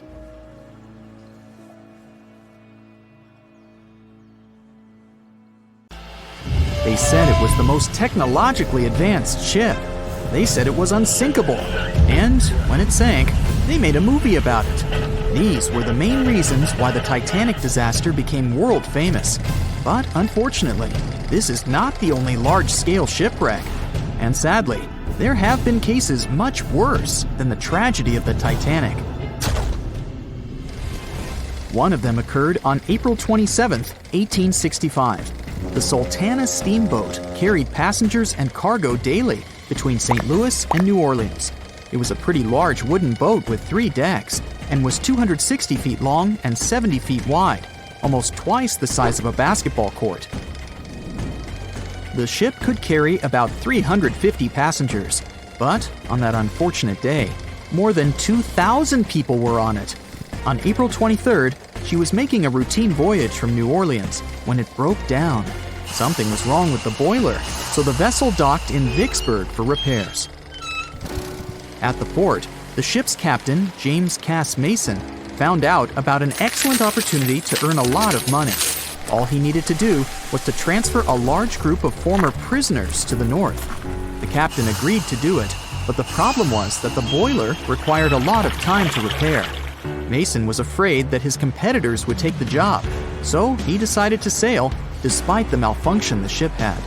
He patched up the holes in the boiler instead of a big repair and invited all the ex-prisoners on board. So, there was a broken boiler, an excess number of passengers, a lack of lifeboats, and not the best river conditions. Also, the captain refused to send the ex-prisoners to the hold, so they were all with ordinary passengers. There were strong chances for a shipwreck, but the greedy desire to earn more money was stronger. The Sultana went on a voyage and sailed up the river for 2 days. At this time, one of the biggest Mississippi floods in history began. The river overflowed its shores because of the flood, with the water level rising several feet. All the trees on the shore disappeared, and only the tops were sticking out of the water. The ship sailed opposite this powerful current, making the boiler work too hard. On the evening of April 26th, the Sultana arrived in Memphis, Tennessee, and they loaded even more, 120 tons of sugar and 200 passengers. She got incredibly heavy. Around midnight, the ship continued its dangerous journey. The captain sailed to barges to load a shipment of coal. At 1 a.m., the vessel left the barge. At 2 a.m., the broken boiler, unable to withstand the load, suddenly exploded. The Sultana was just 7 miles north of Memphis. Few people survived that day. The problem was that passengers trying to escape from the fire jumped into a cold river with a strong current. The Sultana disaster is considered the most tragic shipwreck in the history of the United States. The exact number of those who didn't survive is still unknown. According to various sources, this number was from 961 to 1,800 people. Don't be surprised that almost no one knows this story. There were many more survivors in the Titanic tragedy, and everybody heard about it. But the Sultana sank during one high-profile event. 12 days before the shipwreck, the country lost Abraham Lincoln. People hadn't yet recovered from this news, so no one paid much attention to the tragedy of the Sultana. Many catastrophes happened quite recently by historical standards. One of them occurred in 2002. The ferry La Jula was a Senegalese vessel. The ferry sailed twice a week, mainly along the coast of Dakar, carrying passengers who traded mango and palm oil. It made daily voyages and never faced severe problems thanks to modern rescue equipment and good repair service. But one day, the ship's crew discovered a malfunction and sent the boat to port. For almost a year, La Jula was in a non-working condition, awaiting repairs. But it didn't get high-quality service. After poor maintenance, the ferry set off on its last voyage. On September 26, 2002, La Jula sailed between southern Senegal and Dakar, and at 11 p.m. headed toward Gambia, where a strong storm began. The wind raised high waves, but this wasn't critical for the large passenger ship unless the number of people on board didn't exceed the established norm. La Jula was supposed to carry about 500 passengers, but had many more people that day. Too many passengers, poor repairs, and a strong storm caused severe problems for the ship. But the main factor in the shipwreck was that La Jula was only built for sailing in coastal waters, but that day, it sailed far from the shore. Big waves started rocking the boat, and at some point, it just turned upside down. The ship's deck went underwater, and its lower part stuck above the surface like an iceberg. All the passengers sitting in cabins fell on the ceiling and lost their orientation in space. There were no holes or damage in the ship's hull, and water flooded the lower decks for a long time. The vessel stood in a twisted position for several hours. Then, the boat began to sink when the water seeped through the deck and hold. The ocean was warm, but no one came to save the passengers. People had to wait almost 4 days to be rescued. Unfortunately, only a few managed to survive. The Philippines is a very dangerous area for ships. This place consists of several thousand islands and a vast area with shallow water. Ships can run aground and damage the hull with reefs and pitfalls. On September 20th, 1987, one of the most terrible disasters in navigation history occurred there. A Philippine passenger ferry called Dona Paz left one of the islands and sailed toward Manila. The sun was shining, the ocean was calm, and the visibility was good. But for some reason, the crew members didn't notice how the tanker Vector was approaching them. The two ships collided at low speed. The collision wasn't strong, but the problem was that the Vector had tons of oil on board, and the Dona Paz crashed into the cargo hold where that oil was stored. So it spilled all over the ocean, and then a spark slipped through. Not only did the two ships catch fire, but also filled with water. Both ships sank in a matter of seconds. Only a few dozen people survived that disaster. On September 27, 1854, the passenger ship Arctic sailed from Liverpool to New York. The fog came rolling down, and visibility got really bad. Another boat appeared out of the thick white haze, the French steamer Vesta. The ships were close enough to each other that a collision was inevitable. The French vessel was smaller, so it seemed to the Arctic's captain that Vesta had received a lot of damage. And while he was staring at the other ship, his boat got quickly filled with water. The captain gave the order to sail to the shore as fast as possible, but the ship's engines stopped working because of the flood. Then the ship's crew started to lower lifeboats with women and kids. Still, when rescuers found lifeboats with people, it turned out that only 87 out of 400 people survived, 65 crew members and 22 passengers. Surprisingly, there were only grown men among them. The ship's captain survived by clinging to the wreckage.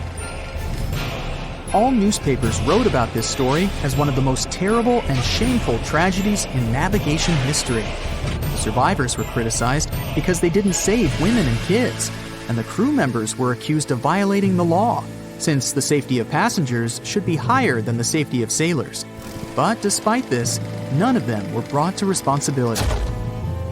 Unfortunately, shipwrecks still occur to this day, but fortunately, there are fewer of them than before, thanks to modern navigation systems and radar. But no technology can guarantee there won't be a super strong storm or any other emergency that no one can foresee. Titanic sank on April 14, 1912, and all of the passengers' belongings and ship's paraphernalia went down into the deep, dark waters with it. These objects patiently waited to be discovered until 1985. Titanic sank fast, and there seemed to be almost nothing left from the ship.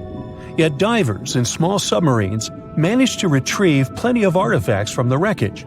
If you wonder what those surprising items look like, hey, join me. A number of museums have collections of Titanic items rescued by divers or donated by survivors and their relatives. And some of those items are even sold at auction.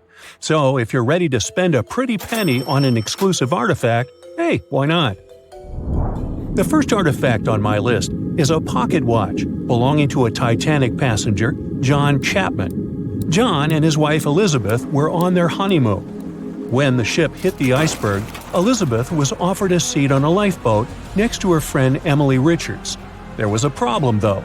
Mr. Chapman couldn't enter the lifeboat. Elizabeth turned to her friend Emily and said, "Farewell. If John can't go, I won't go either." Now, that's what I call true love. After a short time, the ship went under. If we step back and return to Chapman's pocket watch, we'll notice one more heartbreaking detail. Experts believe the watch stopped around the time the ship finally submerged. Do you remember the iconic scene in the Titanic movie where the ship's band continued to play while the ship was sinking? The violin, played by the real musician, was sold in an auction for $1.7 million in 2013. They say the band played "Nearer My God to Thee" as the ocean liner sank. Since we started talking about the band, we might as well shed light on a piece of music found on the ship. It was the song "Put Your Arms Around Me, Honey." Considering the fact that paper gets ruined almost instantly when it meets with water, it's a miracle to see those documents. Another saved paper document is the lunch menu. The first-class passengers wore their beautiful dresses and enjoyed their meals without knowing that it was their last lunch. This unique item was auctioned for $122,000. Meals were offered based on class. For instance, a first-class passenger would eat roasted turkey with cranberry sauce, spring lamb, or baked haddock. In comparison, a third-class lunch consists of stuff like rice soup, fresh bread, roast beef, and brown gravy. There were also cabin biscuits, which the passengers would eat to diminish seasickness. It wasn't just the menu. A VIP ticket was also retrieved. The ticket number is still readable, 1342. Number 5 is Edwardian perfume samples. A chemist named Adolf Saalfeld stepped onto the Titanic with various perfume bottle samples. Why did he bring these samples with him? Well, Saalfeld planned to open a fragrance store in America. 61 vials of perfume sank with the ship. Luckily, their owner managed to survive and get there safely.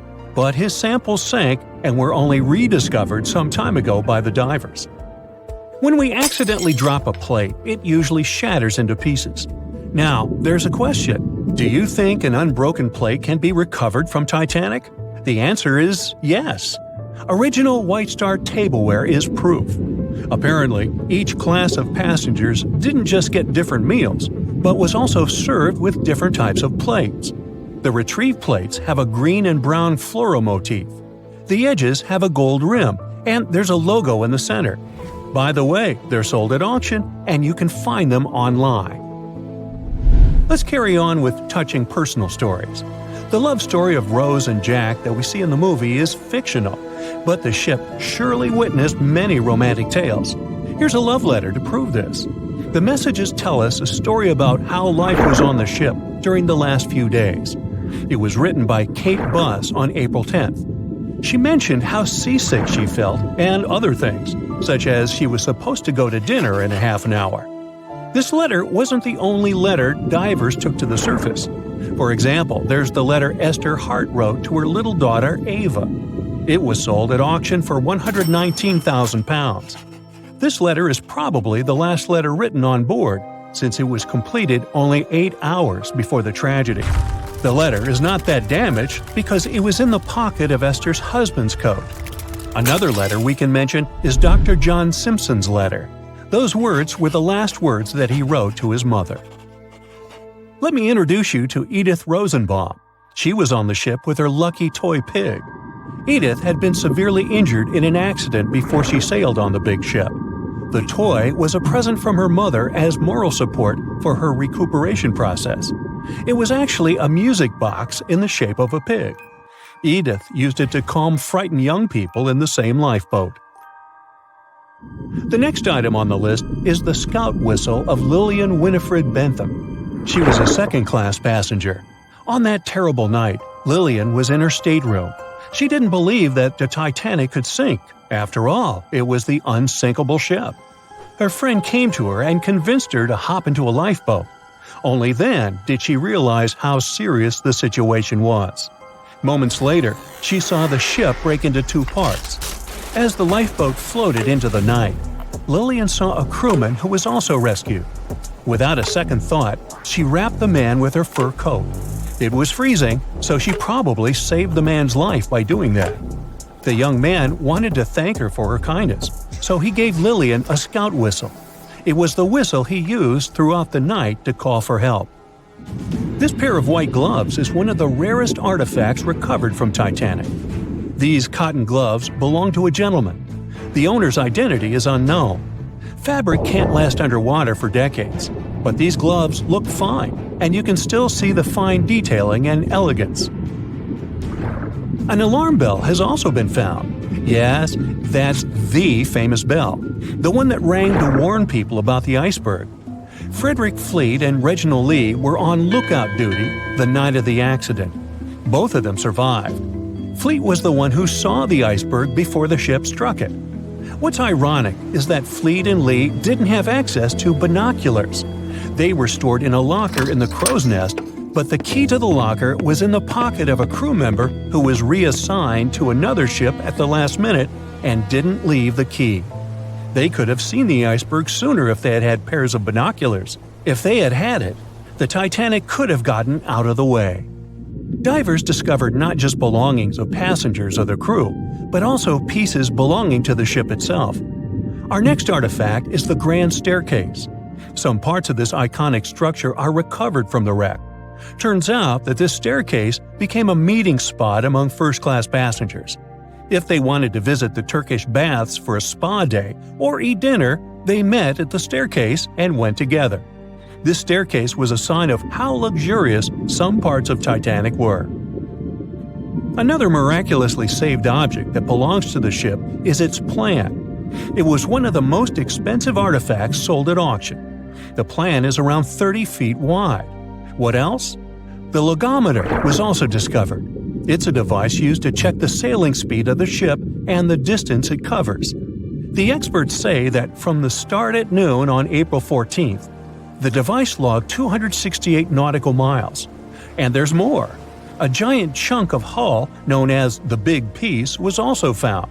This fellow weighs 15 tons. The larger portholes were for the cabins, and the smaller ones were for the restrooms. This piece was found in 1994, but it was in 1998 when it was successfully taken out. After all these years spent underwater, it was swarming with sea life. Still surprisingly, the portholes still had glass. Now, let's assume you were a diver and you could only take out one of these objects. Which one would you pick? Back when it was built, the Titanic was one of the largest and most luxurious passenger ships, with high-class features like a grand staircase, a swimming pool, and a gymnasium. People thought it to be unsinkable because of its advanced safety devices. Its tragic sinking on its maiden voyage in 1912 proved it wasn't at all the case. It wasn't until 1985 that the Titanic's wreck was finally rediscovered using state-of-the-art sonar technology. Ever since, thousands of items have been recovered from the Titanic, many of them being put on display or sold for auction. Things like jewelry, a life jacket, a menu from the ship's restaurant, or even a sample square of carpet from the first-class stateroom have all baffled the public and told stories of the many on-board people. Scientists have even tried to come up with strategies to get the Titanic back up. Not because they want to put it up for display, but so it can be properly studied, and more importantly, to stop it from getting more and more damaged at the bottom of the ocean. Some have suggested filling the wreck with ping pong balls to make it float, while others even considered injecting it with 198,000 tons of Vaseline. Another creative solution was proposed, the idea of using a giant claw or scoop to lift the Titanic. Nobody came up with this device. Using 500,000 tons of liquid nitrogen to trap it in an iceberg that would float to the surface was also considered, but all these potential strategies had to be eventually let go, since the Titanic is way too fragile to ever be recovered. As the Titanic's iconic bow railings are in danger of collapsing, metal-eating bacteria continue to chew away at the ocean liner's wreckage. An undersea exploration company plans to gather data about the ship's deterioration in annual expeditions.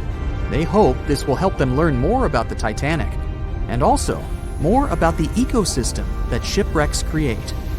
The over 100-year-old ocean liner is also being damaged by deep-sea currents daily. Some experts predict that the ship could disappear in a few decades due to holes in its hull. The deck that passengers crowded on as the ship sank has caved in. The gymnasium near the grand staircase has also fallen in, and a 2019 expedition found that the captain's bathtub, which became visible after the outer wall of the captain's cabin fell away, is no longer there. Those annual expeditions also gather data about the creatures living at the site, including crabs and corals. Surprisingly, many species have only been seen there at the Titanic wreck, so scientists are curious to find out more about them. The most famous out of all these creatures is the Halomonas titanicae. It's a bacteria, and it was discovered on the wreckage of the Titanic. What's interesting about this creature is that it's able to thrive in extremely salty environments. It's also been resistant to several antibiotics, unlike other types of bacteria. It's probably because of this super bacteria that the deterioration of the ship's iron hull happened so fast. The expedition will also look at the debris field and its artifacts. On the site, there are still traces of little personal items like clothes and luggage. One of the most interesting stories about Titanic artifacts is that of the passengers' shoes. Most of the Titanic items that have been lost at sea deteriorated or disappeared completely. But not the shoes. They seem to be able to resist the harsh conditions.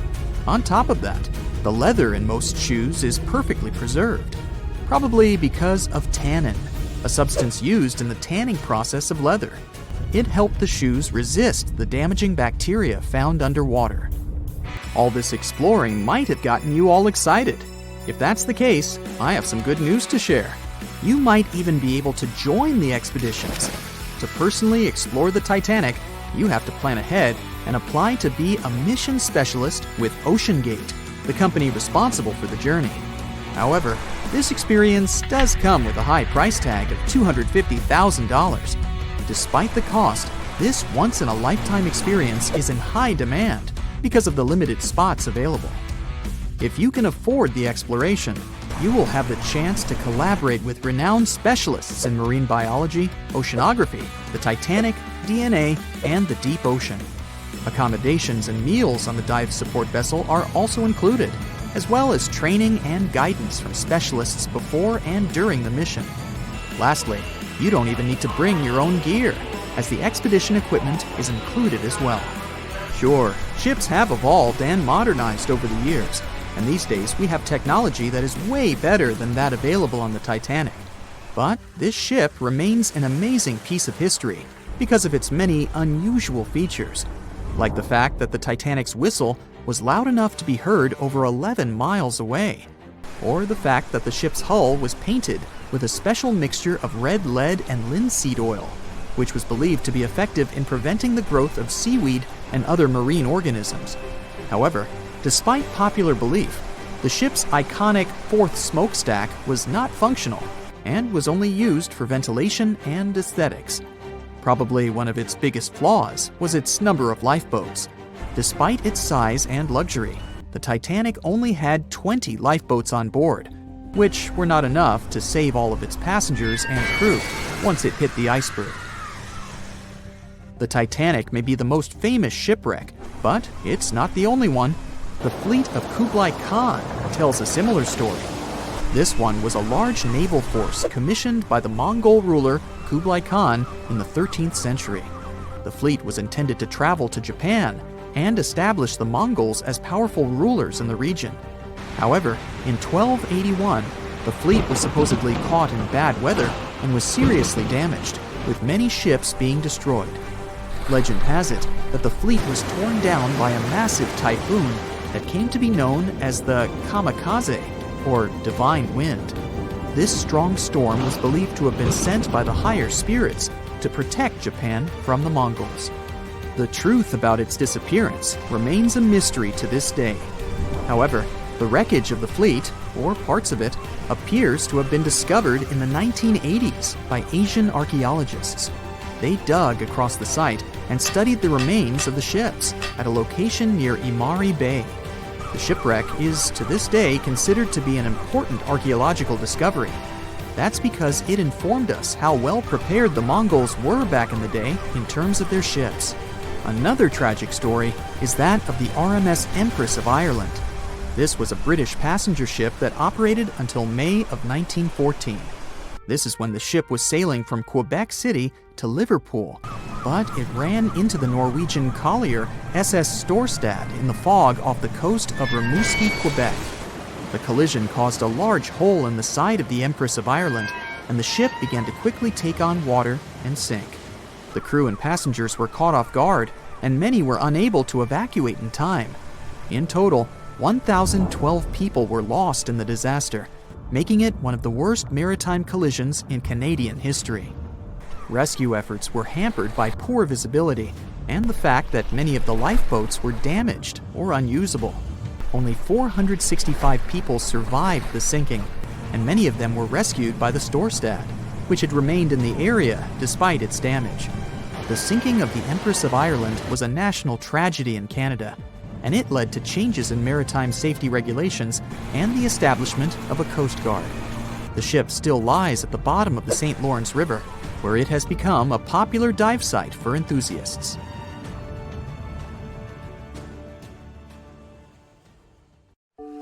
Once a famous giant, the largest ship of that time, now two grand pieces lying on the ocean bottom about 2,000 feet apart, torn by the catastrophic collision of time itself. The stern of the Titanic got completely ruined after hitting the ocean floor, but you can still recognize the bow since many interiors were left preserved. There's a type of bacteria found on the ship's rusticles. A rusticle is this brownish formation of rust. It occurs deep underwater when the wrought iron the ship is made of oxidizes. It means the bacteria eat the iron of the Titanic's hull, piece by piece. And it seems they might finish their snack by 2030, way sooner than when anyone would expect the wreck to be gone forever. You may think it would probably be easier to take the wreck out of the water so that we got to keep it, but it would fall apart if anyone tried to do that. It's been in the water for more than 110 years now, and is now so rusty that no one would be able to reconstruct some parts even if we managed to get the ship out of the ocean depths. What do you think? Could any of about 700 people that had survived the sinking of the Titanic hear it hit the ocean bottom? The largest ship that had ever been made till then disappeared literally before their eyes after all. But sound most likely wouldn't have traveled from water to air. We can't hear that well in water because our bodies are not designed to hear in such environments. And although passengers were close to the sinking site, the Titanic still hit the bottom a long distance away, 12,500 feet. There are so many underwater landslides and earthquakes we cannot hear, and they make way more noise than a single ship slamming into the ocean floor. Most vibrations and sounds must have dispersed over a large area. Also, the downblast of water, which many believe hit the Titanic after it had touched the bottom of the ocean, would have pushed back the majority of the potential acoustic vibrations. Plus, the bottom of the ocean is not hard enough to produce such loud noises. Many survivors said they had heard terrifying noises as the Titanic was breaking apart, but none mentioned hearing anything after the ship disappeared below the surface of the water. Some survivors shared how chaotic it was when passengers, mainly women and children, were getting into lifeboats. There weren't enough boats, and still, some of them weren't even filled to their full capacity. No one knew how to react properly in such a situation. The lifeboat drill had been scheduled for the morning before the Titanic hit the iceberg, but for some reason, it got canceled. A giant ocean liner everyone believes is unsinkable takes a trip across the ocean. On its way, it strikes an iceberg and sinks. Yeah, we all know how the story goes. But what's scary is that it's also the plot of The Wreck of the Titan, a novel published in 1898, 14 years before the Titanic went to the ocean bottom or was even constructed. In the novel, the Titan, what a scarily accurate name too, didn't have enough life jackets, vests, and lifeboats for all the passengers on board. It was also the largest ship of that time, almost identical in size to the Titanic, and both the Titan and Titanic sank in April. Dorothy Gibson was an American silent film actress. She was also one of the Titanic passengers. She survived the catastrophe. Right after she came to New York, she started filming Saved from the Titanic. The film was released only 1 month after the ship sank. Dorothy was even wearing the same shoes and clothes she had worn when she had actually been on the ship. The movie was successful, but it got destroyed in a fire, so it only exists in memories, like Jack Dawson. Titanic wasn't all alone in the restless waves of the cold ocean near the iceberg it struck. The SS Californian was relatively close. Their radio was shut off for that night though. At one moment, the crew members noticed mysterious lights in the sky. They immediately went to wake their captain up to tell him, but he issued no orders. Some believed it was just fireworks. They never realized it was actually a call for help. The flares crew members of the Titanic sent off to the sky, hoping someone would notice. By the time the SS Californian got the SOS message, it was already too late. Some say a full moon may have been the reason the iceberg crossed paths with the gigantic ship.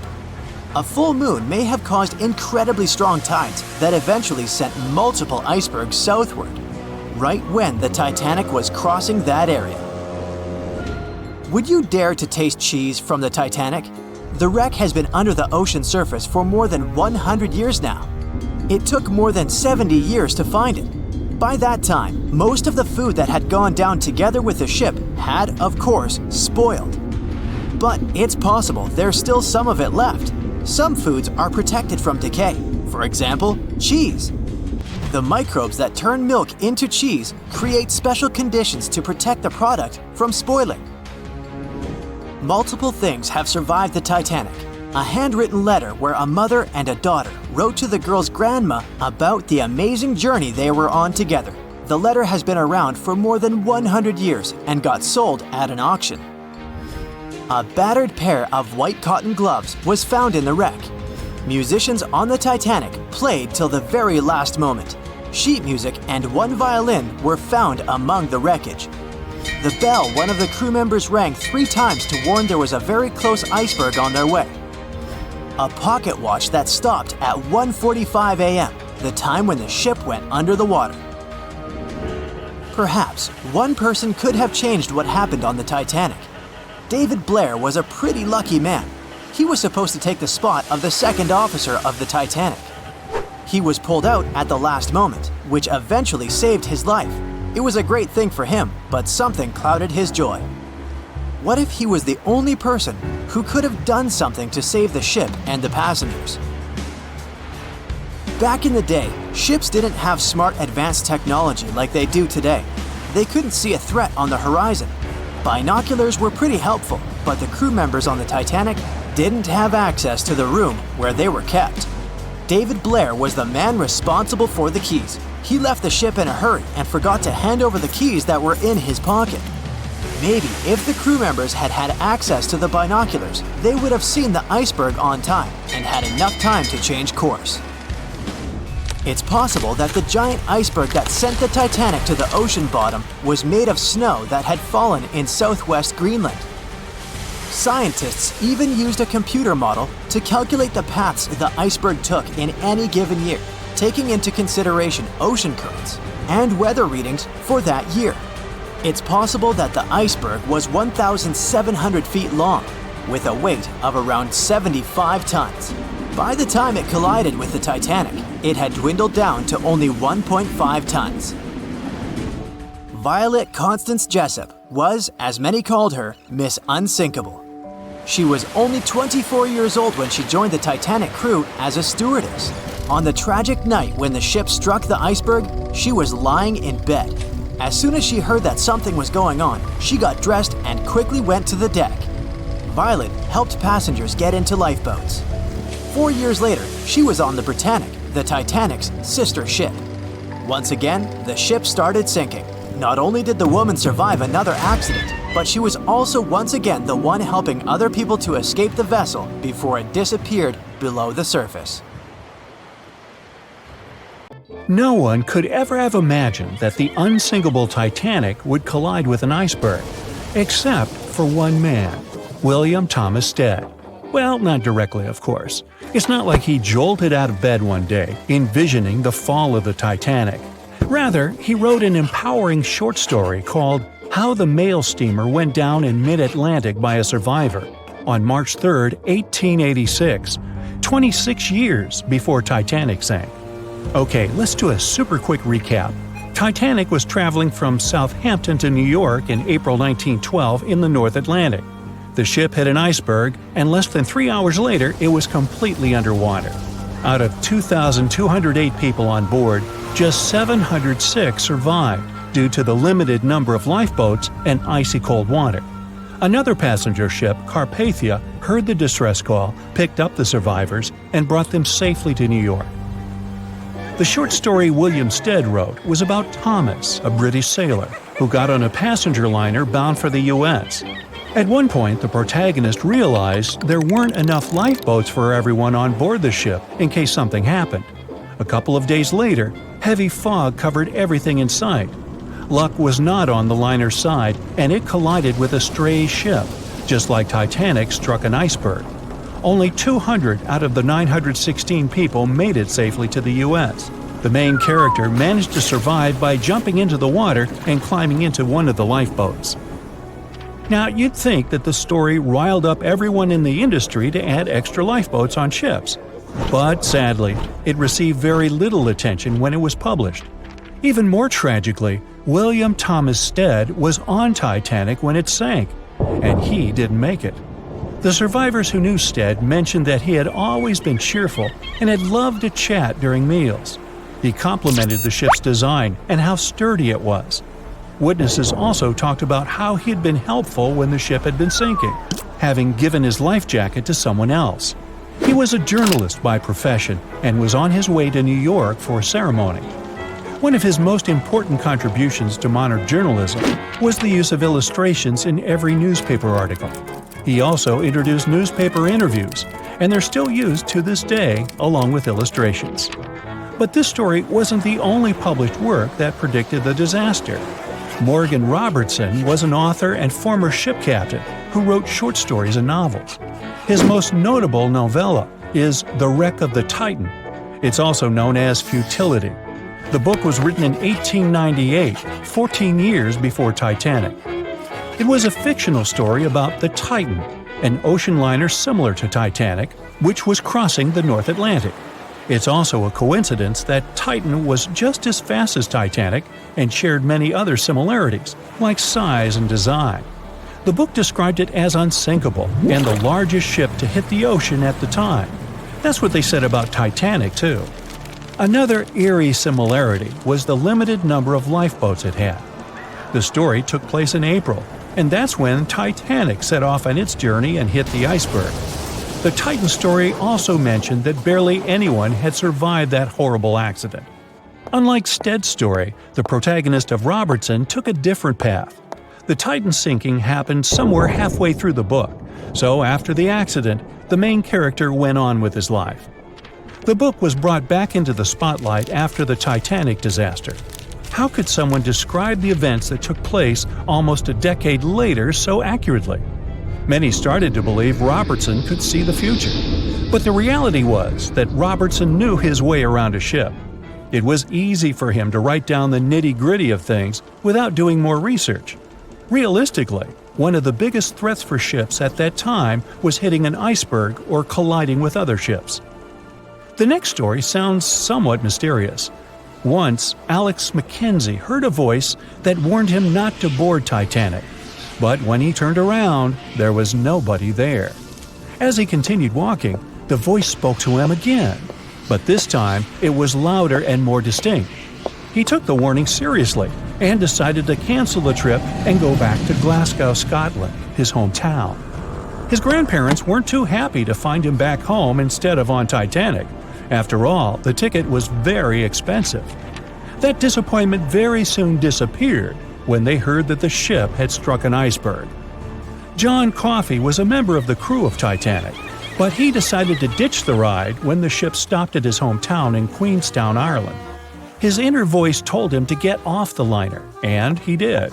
He was only 23 at the time, and for someone his age, it could be a major career boost and an opportunity to grow. Despite the horrible tragedy, the guy signed to work with the RMS Mauritania just months after the Titanic sinking. Talk about commitment. Some added info was revealed about what may have contributed to the fall of Titanic.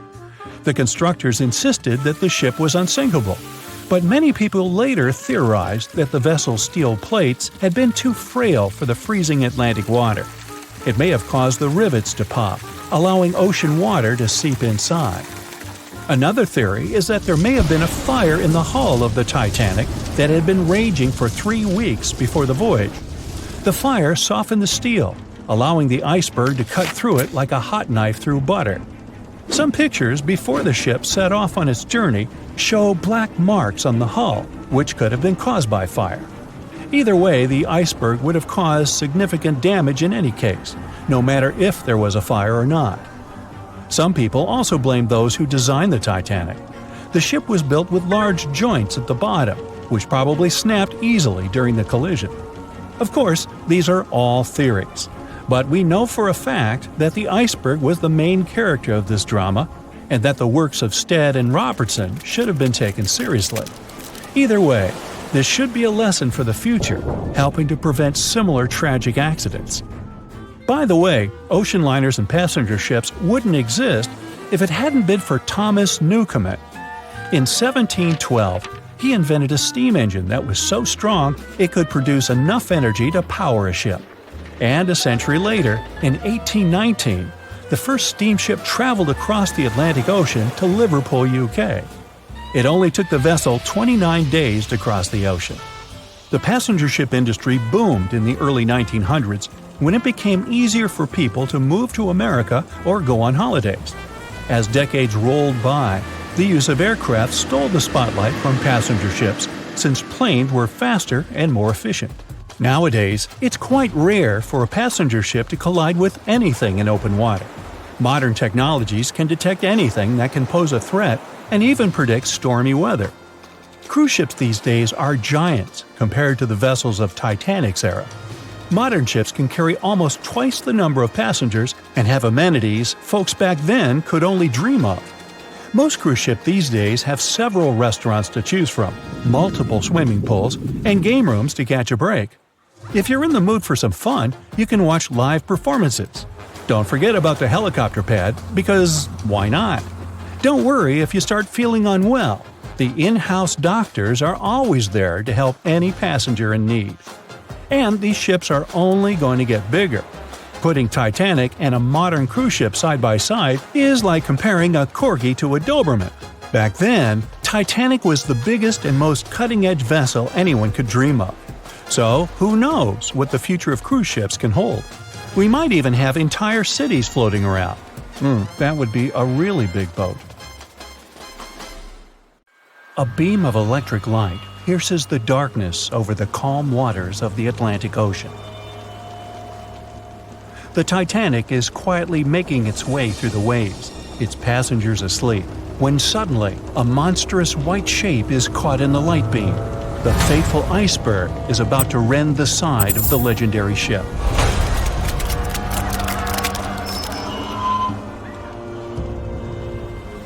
April 14, 1912, only 2 days before someone will take a photo of a giant iceberg with a pretty unusual elliptical shape.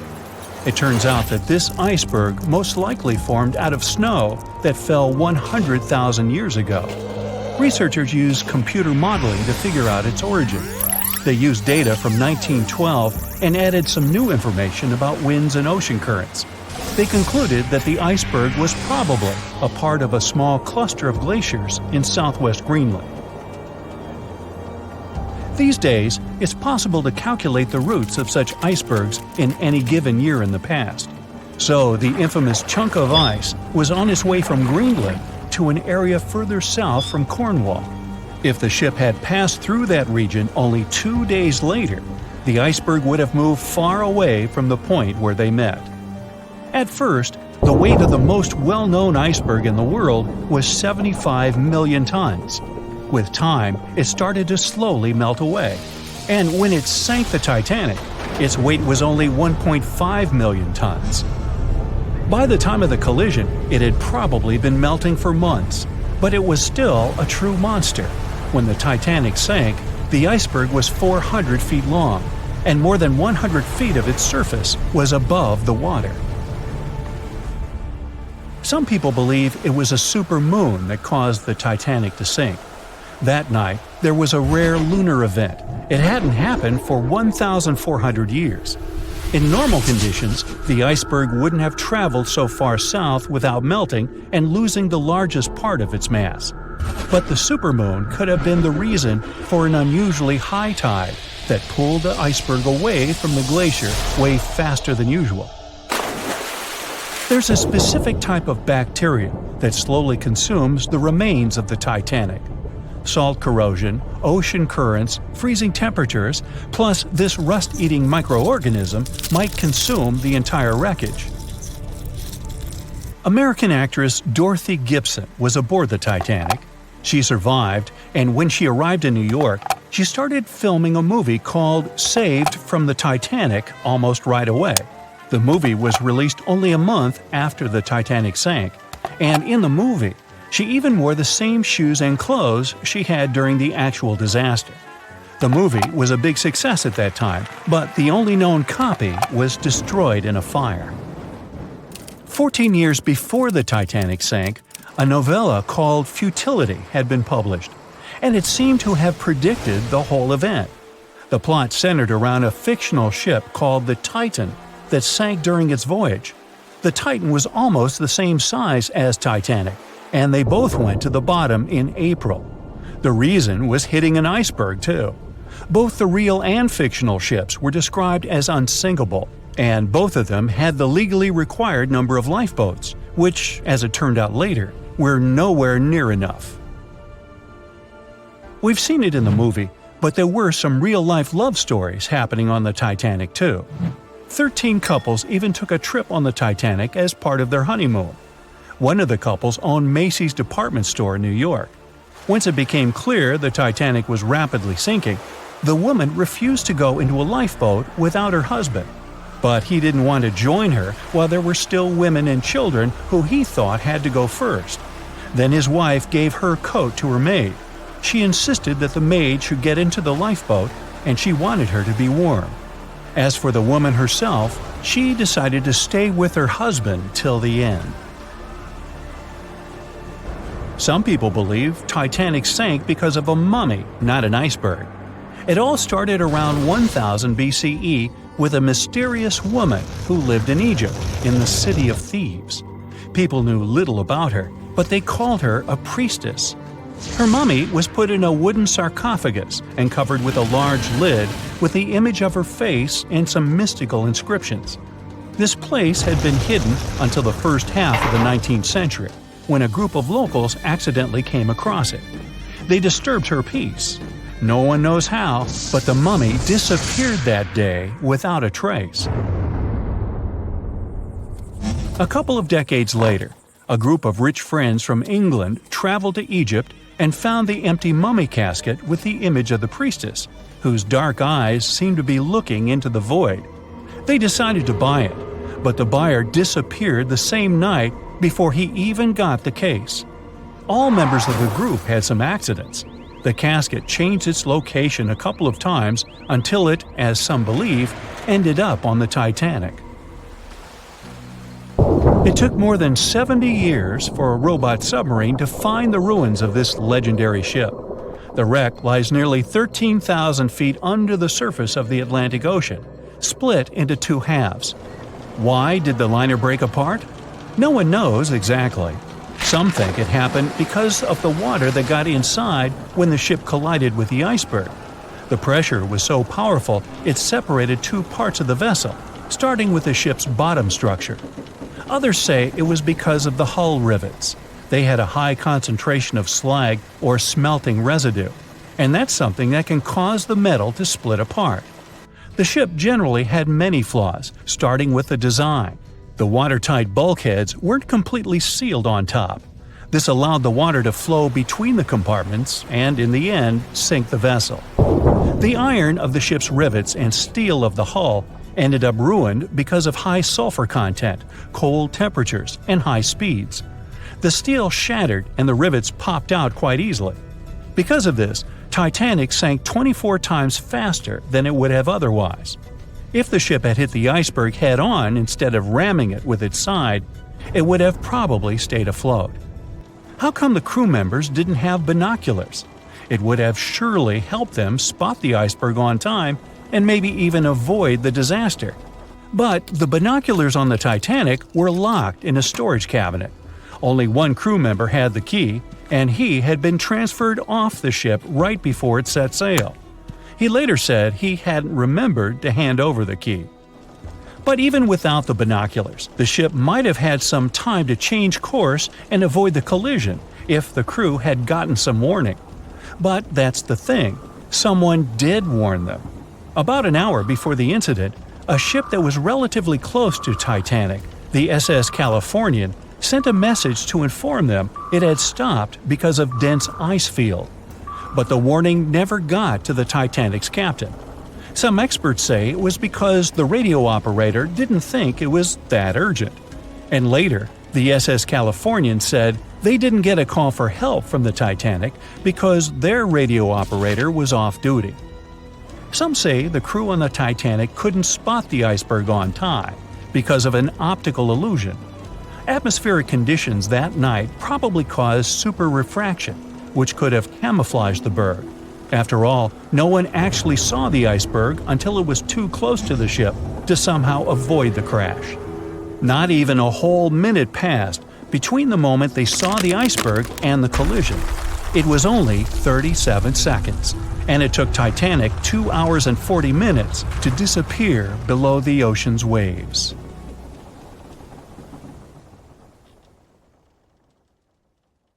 The year was 1854, and the SS Arctic, the fastest passenger liner of its time, set out to cross the Atlantic.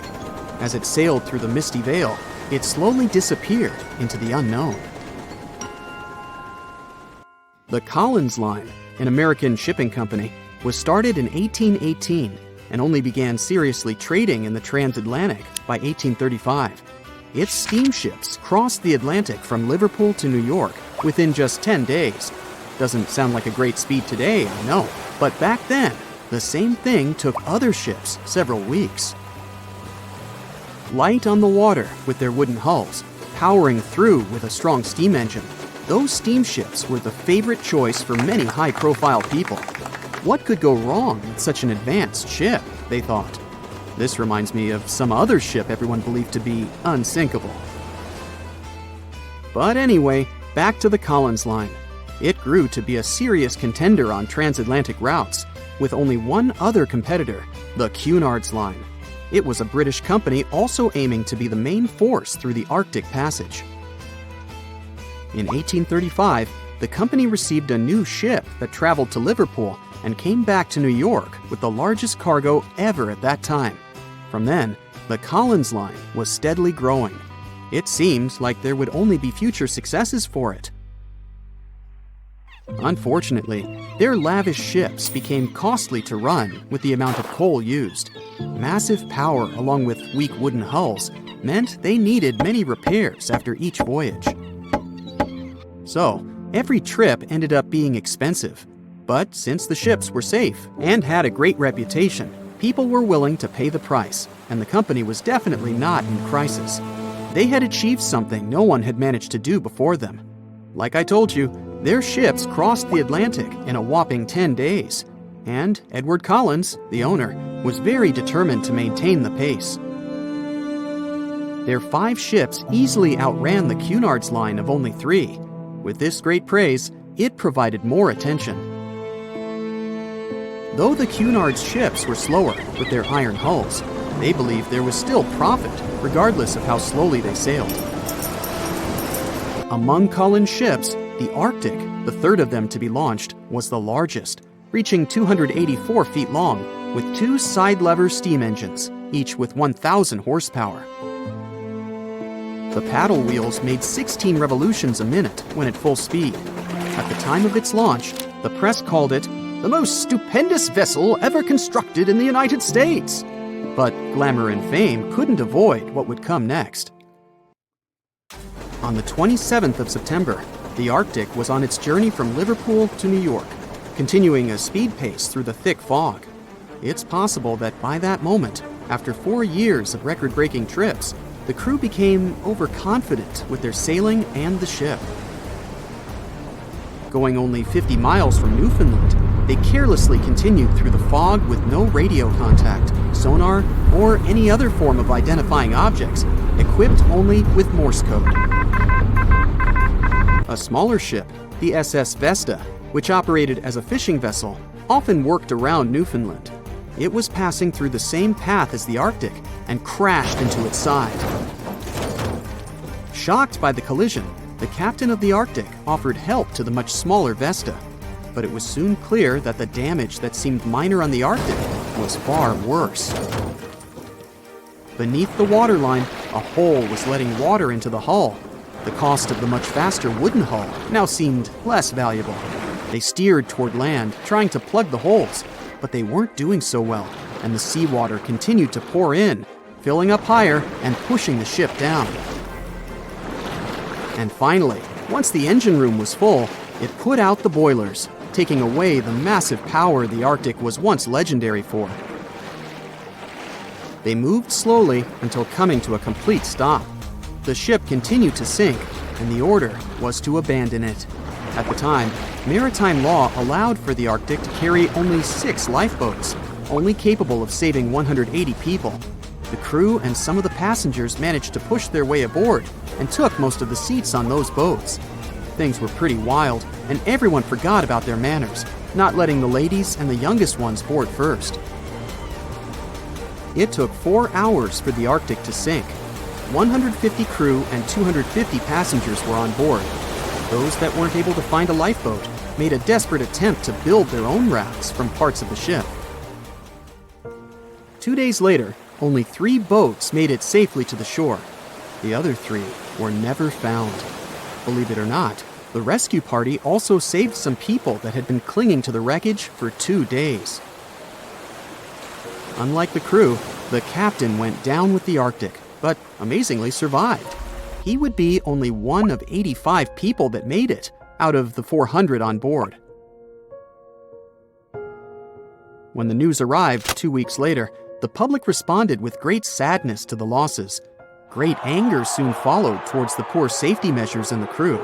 The press published demands to change the laws for more lifeboats. It only made sense to have enough for every person on board a ship. But they ignored those requests. This neglect would lead to more disasters in the future. Enough lifeboats would only come into maritime law some 60 years later, after the disaster of the Titanic. Edward Collins' wife and 2 children were also aboard the ship and didn't return. He was heartbroken, but didn't stop running his business. The Collins line still had a reputation to uphold, the biggest, fastest, and most luxurious on the Atlantic. Edward Collins would now build an even better ship than any other. It was named the Adriatic, and it was the largest ship in the world, 354 feet long. With 2 alternating steam engines that had never been built of this size. These steam engines at the time were at the height of engineering, though today you can only see them in models and toys. With the new addition of 2 masts, the Adriatic would also be able to sail if needed. Luckily, they made some lessons from the disaster of the Arctic. But before their new ship, the Adriatic, was built, another disaster had occurred. The sister ship of the Arctic had also sunk. They believed this second ship was desperate to stay in front of the Cunard's line and hit an iceberg somewhere during the race. This weird contest took the lives of 141 people. The desperation of Collins and his weakly built hulls pushed the company towards bankruptcy in 1858. The newly built Adriatic, costing over $1 million, had only made one voyage in the end.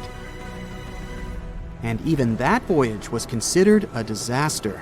The ship collided with a tugboat. It still managed to finish its maiden voyage at a suitable time.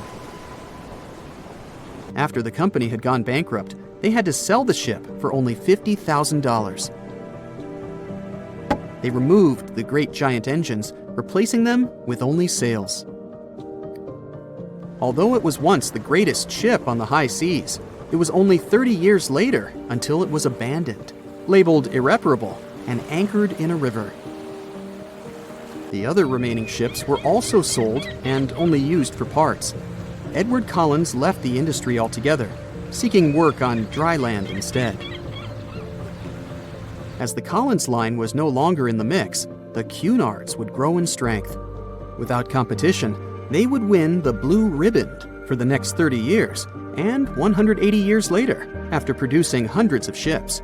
They still have a constant presence on the seas as they provide transatlantic crossings, world voyages, and leisure cruises.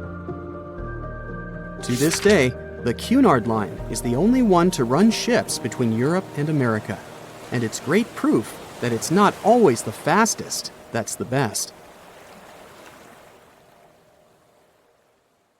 It was September 12, 1990.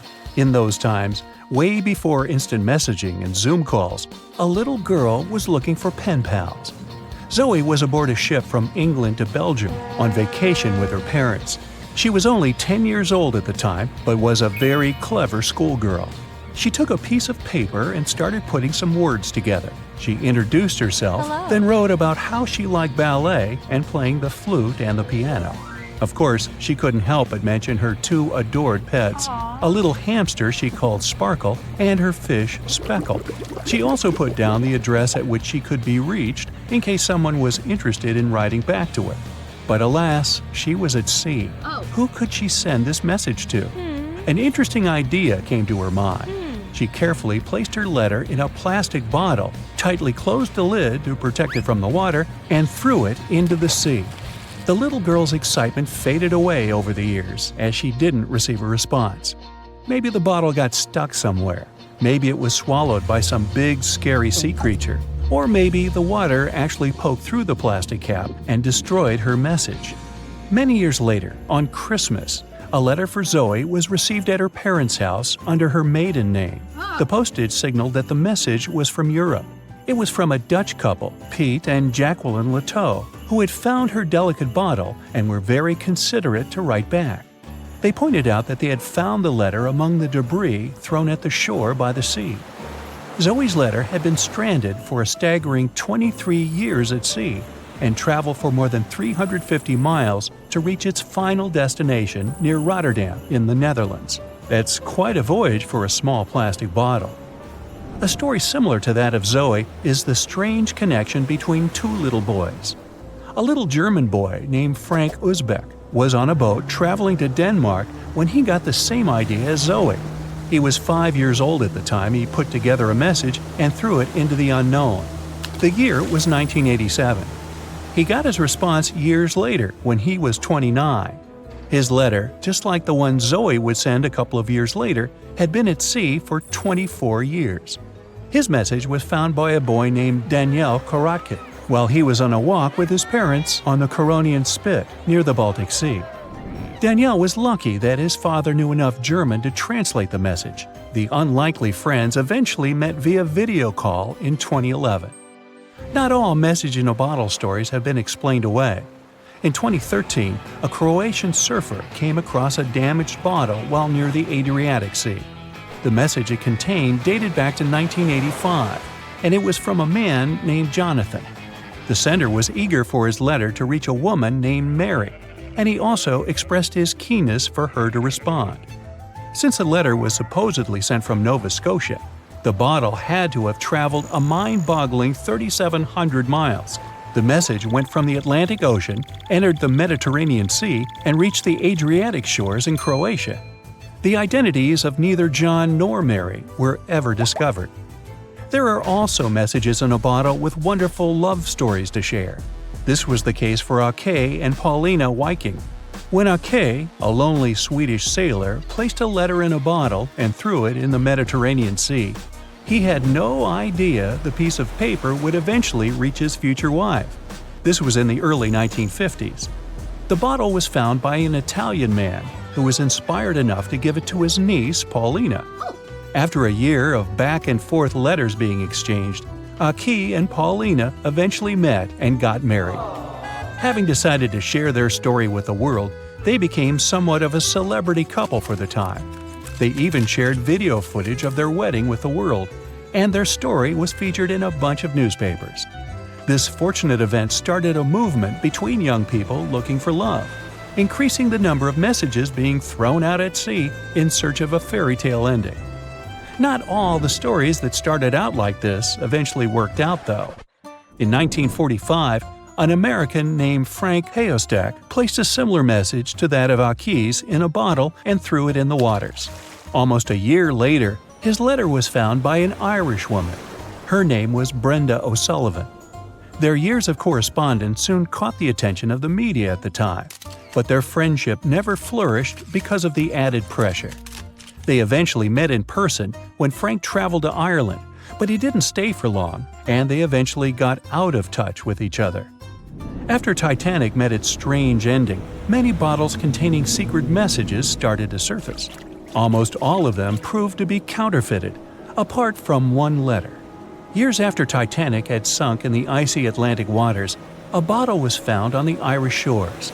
It was supposedly from a man named Jeremiah Burke, and to this day, it is considered to be the only genuine message in a bottle originating from Titanic.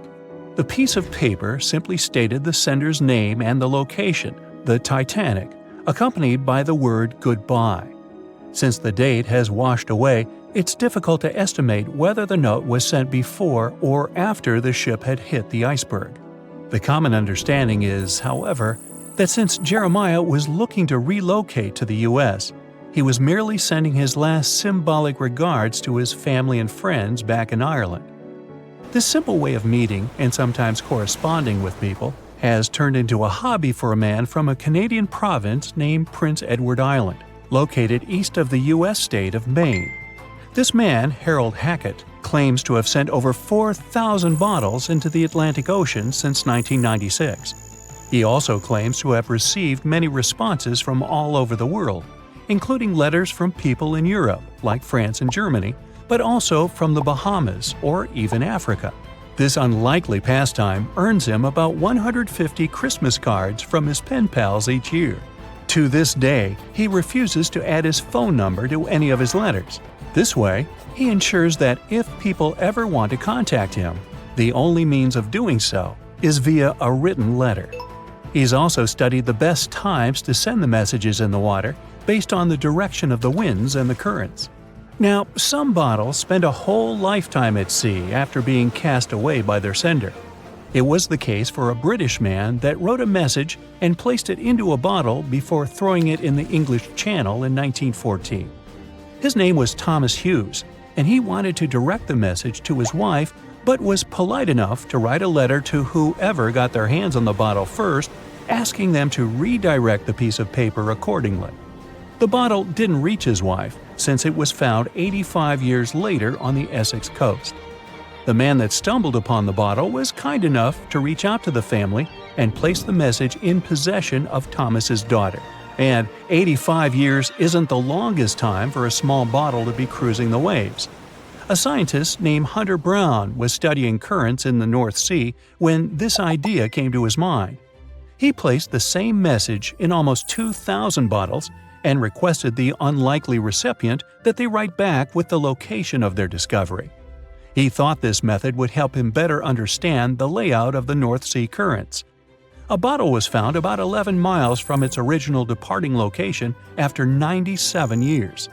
To this day, more than 300 of the original bottles relating to Hunter Brown's project eventually made it to the shore. Not all of the messages that were found in bottles got replied to via physical letters. Oliver Vandewalle threw a bottle containing a letter on the English coast while he was on vacation with his family. He was 14 at the time. 33 years later, a woman reached out on Facebook claiming she had gotten his message and tracked him down through his social media profile. At first, he hardly remembered having placed the letter in the bottle, but he eventually recounted the events, even the fact that he sealed the bottle with candle wax to make sure it was leak-proof. And then there's Christina Aguilera and her bottle. No wait, hers is about a genie in a bottle. Okay, never mind. April 14, 1912. The dark night was filled with horrible sounds of a giant metal vessel breaking into two. The largest ship of that time collided with an iceberg that was on its way. The Titanic, one of the biggest stories of the 20th century that people still talk about. The starboard side of the giant vessel brushed up against the iceberg. It was 11:40 p.m. when things started going wrong. This iceberg caused enough damage for at least 5 watertight compartments in the hull to start filling with water. The crew immediately began a brief investigation to see if they could do anything and fix things. They had no one to rely on, all alone in the darkness of the cold night, far away from the land. The North Atlantic Ocean, around 400 miles south of Newfoundland, Canada. They needed time to figure out how to bring people to safety. They had some time, true, but not enough. If you watched the movie, you know the ship didn't plunge immediately after the icy doom had happened. The whole process lasted a good 2 hours and 40 minutes. But the situation was hard. There were 2,200 people to take care of, including crew and passengers, and things happening on the ship were chaotic. The chief designer, Thomas Andrews, soon realized they wouldn't be able to stay afloat. By midnight, the entire crew had begun preparing the lifeboats for launch. They had 20 boats with space for only 1,178 people, which was just a bit more than 50% of the people on board. The order was to get women and children to safety first. Crewmen were there to row and guide the boats. The scene over the next 2 hours gradually started escalating. The crew members had a task to wake up passengers and warn them something bad was happening. They wanted to place them into a fleet of lifeboats as soon as possible. At 12:15 a.m., some crew members sent out a distress signal. A steamship called Frankfurt was among the first ones that received the message and responded, but they were about 170 nautical miles away. Some other ships also got the message and offered their assistance, but sadly, they were too far away as well. At 12:20 a.m., the Cunard liner Carpathia got a distress signal from the Titanic and changed its course right away. They were 58 miles away at the time, and it would take them more than 3 hours to get there. 20 minutes later, the crew was lowering the first lifeboat. It was carrying only 27 passengers, although it had room for 65. Many of the lifeboats that were launched first were well below capacity. Crew members were worried, thinking the Davids wouldn't be able to hold a fully loaded lifeboat. And in the beginning, many passengers were just too afraid to leave the ship. They still thought Titanic was unsinkable and couldn't imagine the scenario that was going to happen 1 to 2 hours later. The crew was firing the first of 8 distress rockets. Unsuccessful. No one was close enough to help. By 1:20 a.m., they lowered 10 lifeboats. Number 8 had only 28 people in it. One of the passengers on the number 10 was 9-week-old Melvina Dean. She would later become the last survivor who lived until 2009 and turned 97. It was 2 a.m. already. 3 of the collapsible boats were the only lifeboats that remained on the ship. The bow of the vessel had sunk low and had tipped far under the surface. People around it could now clearly see stern propellers above the water. Crew members were lowering collapsible lifeboat D from the roof of the officers' quarters with over 20 passengers in it. As the ship's bow went under, the water was washing collapsible A from the deck. Those 20 people were struggling because their boat was partly filled with water. As crew members were trying to release collapsible B, it fell. Before they righted it, the water swept it off the ship. 30 passengers still managed to find safety on the overturned lifeboat. At 2:17 a.m., the ship's wireless operator decided to transmit one last distress call. A minute later, the light on the ship finally went out. Titanic and all left on board plunged into darkness.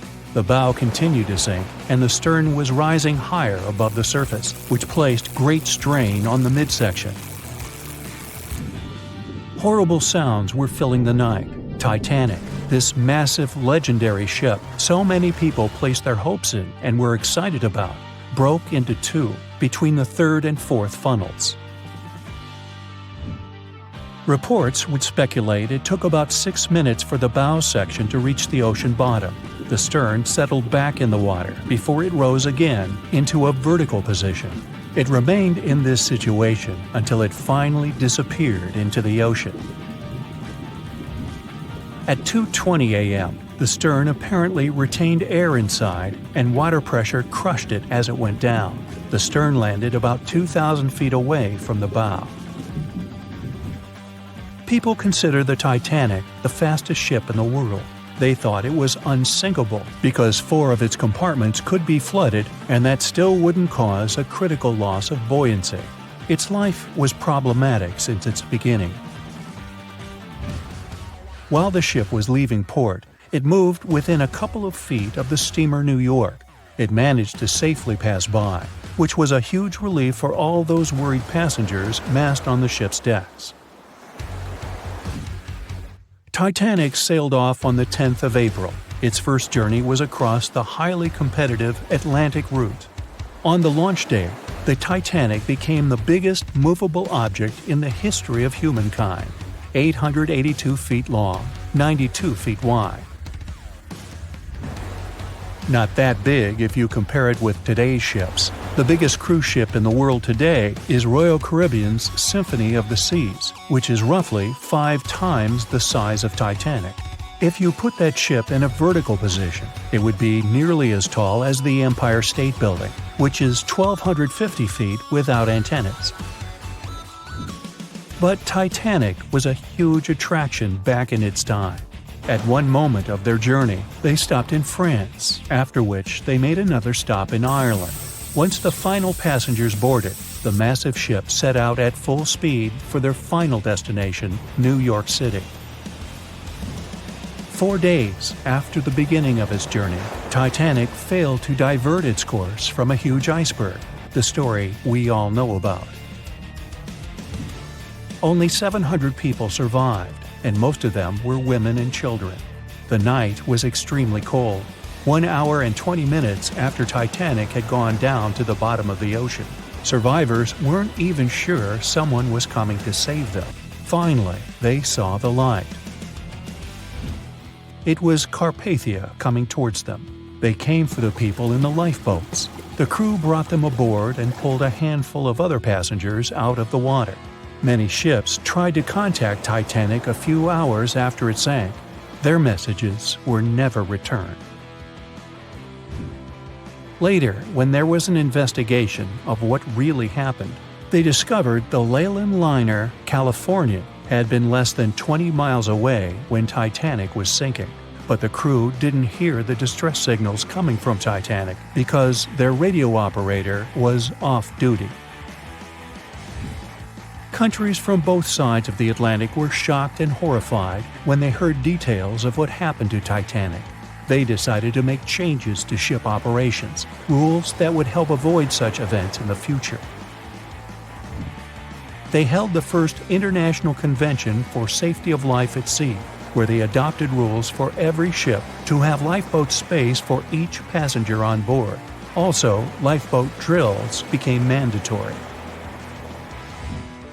They also decided to establish an international ice patrol. Its main role was to monitor icebergs in the North Atlantic shipping lanes. Ships also needed to maintain a 24-hour radio watch. Titanic wasn't built alone. Because of the size of this magnificent ship and all the new equipment it required, it would have been too expensive as a one-off. So the team built the Titanic alongside two sister ships, and both of them had eventful lifetimes. RMS Olympic came first. It was launched in 1910, and for a whole year was the biggest liner in the world. The Britannic was another sister ship that sailed for a while before it too ended down on the ocean bottom. But only Titanic became a legend and one of the most fascinating stories of modern history. That's it for today. So hey, if you pacified your curiosity, then give the video a like and share it with your friends. Or if you want more, just click on these videos and stay on the bright side.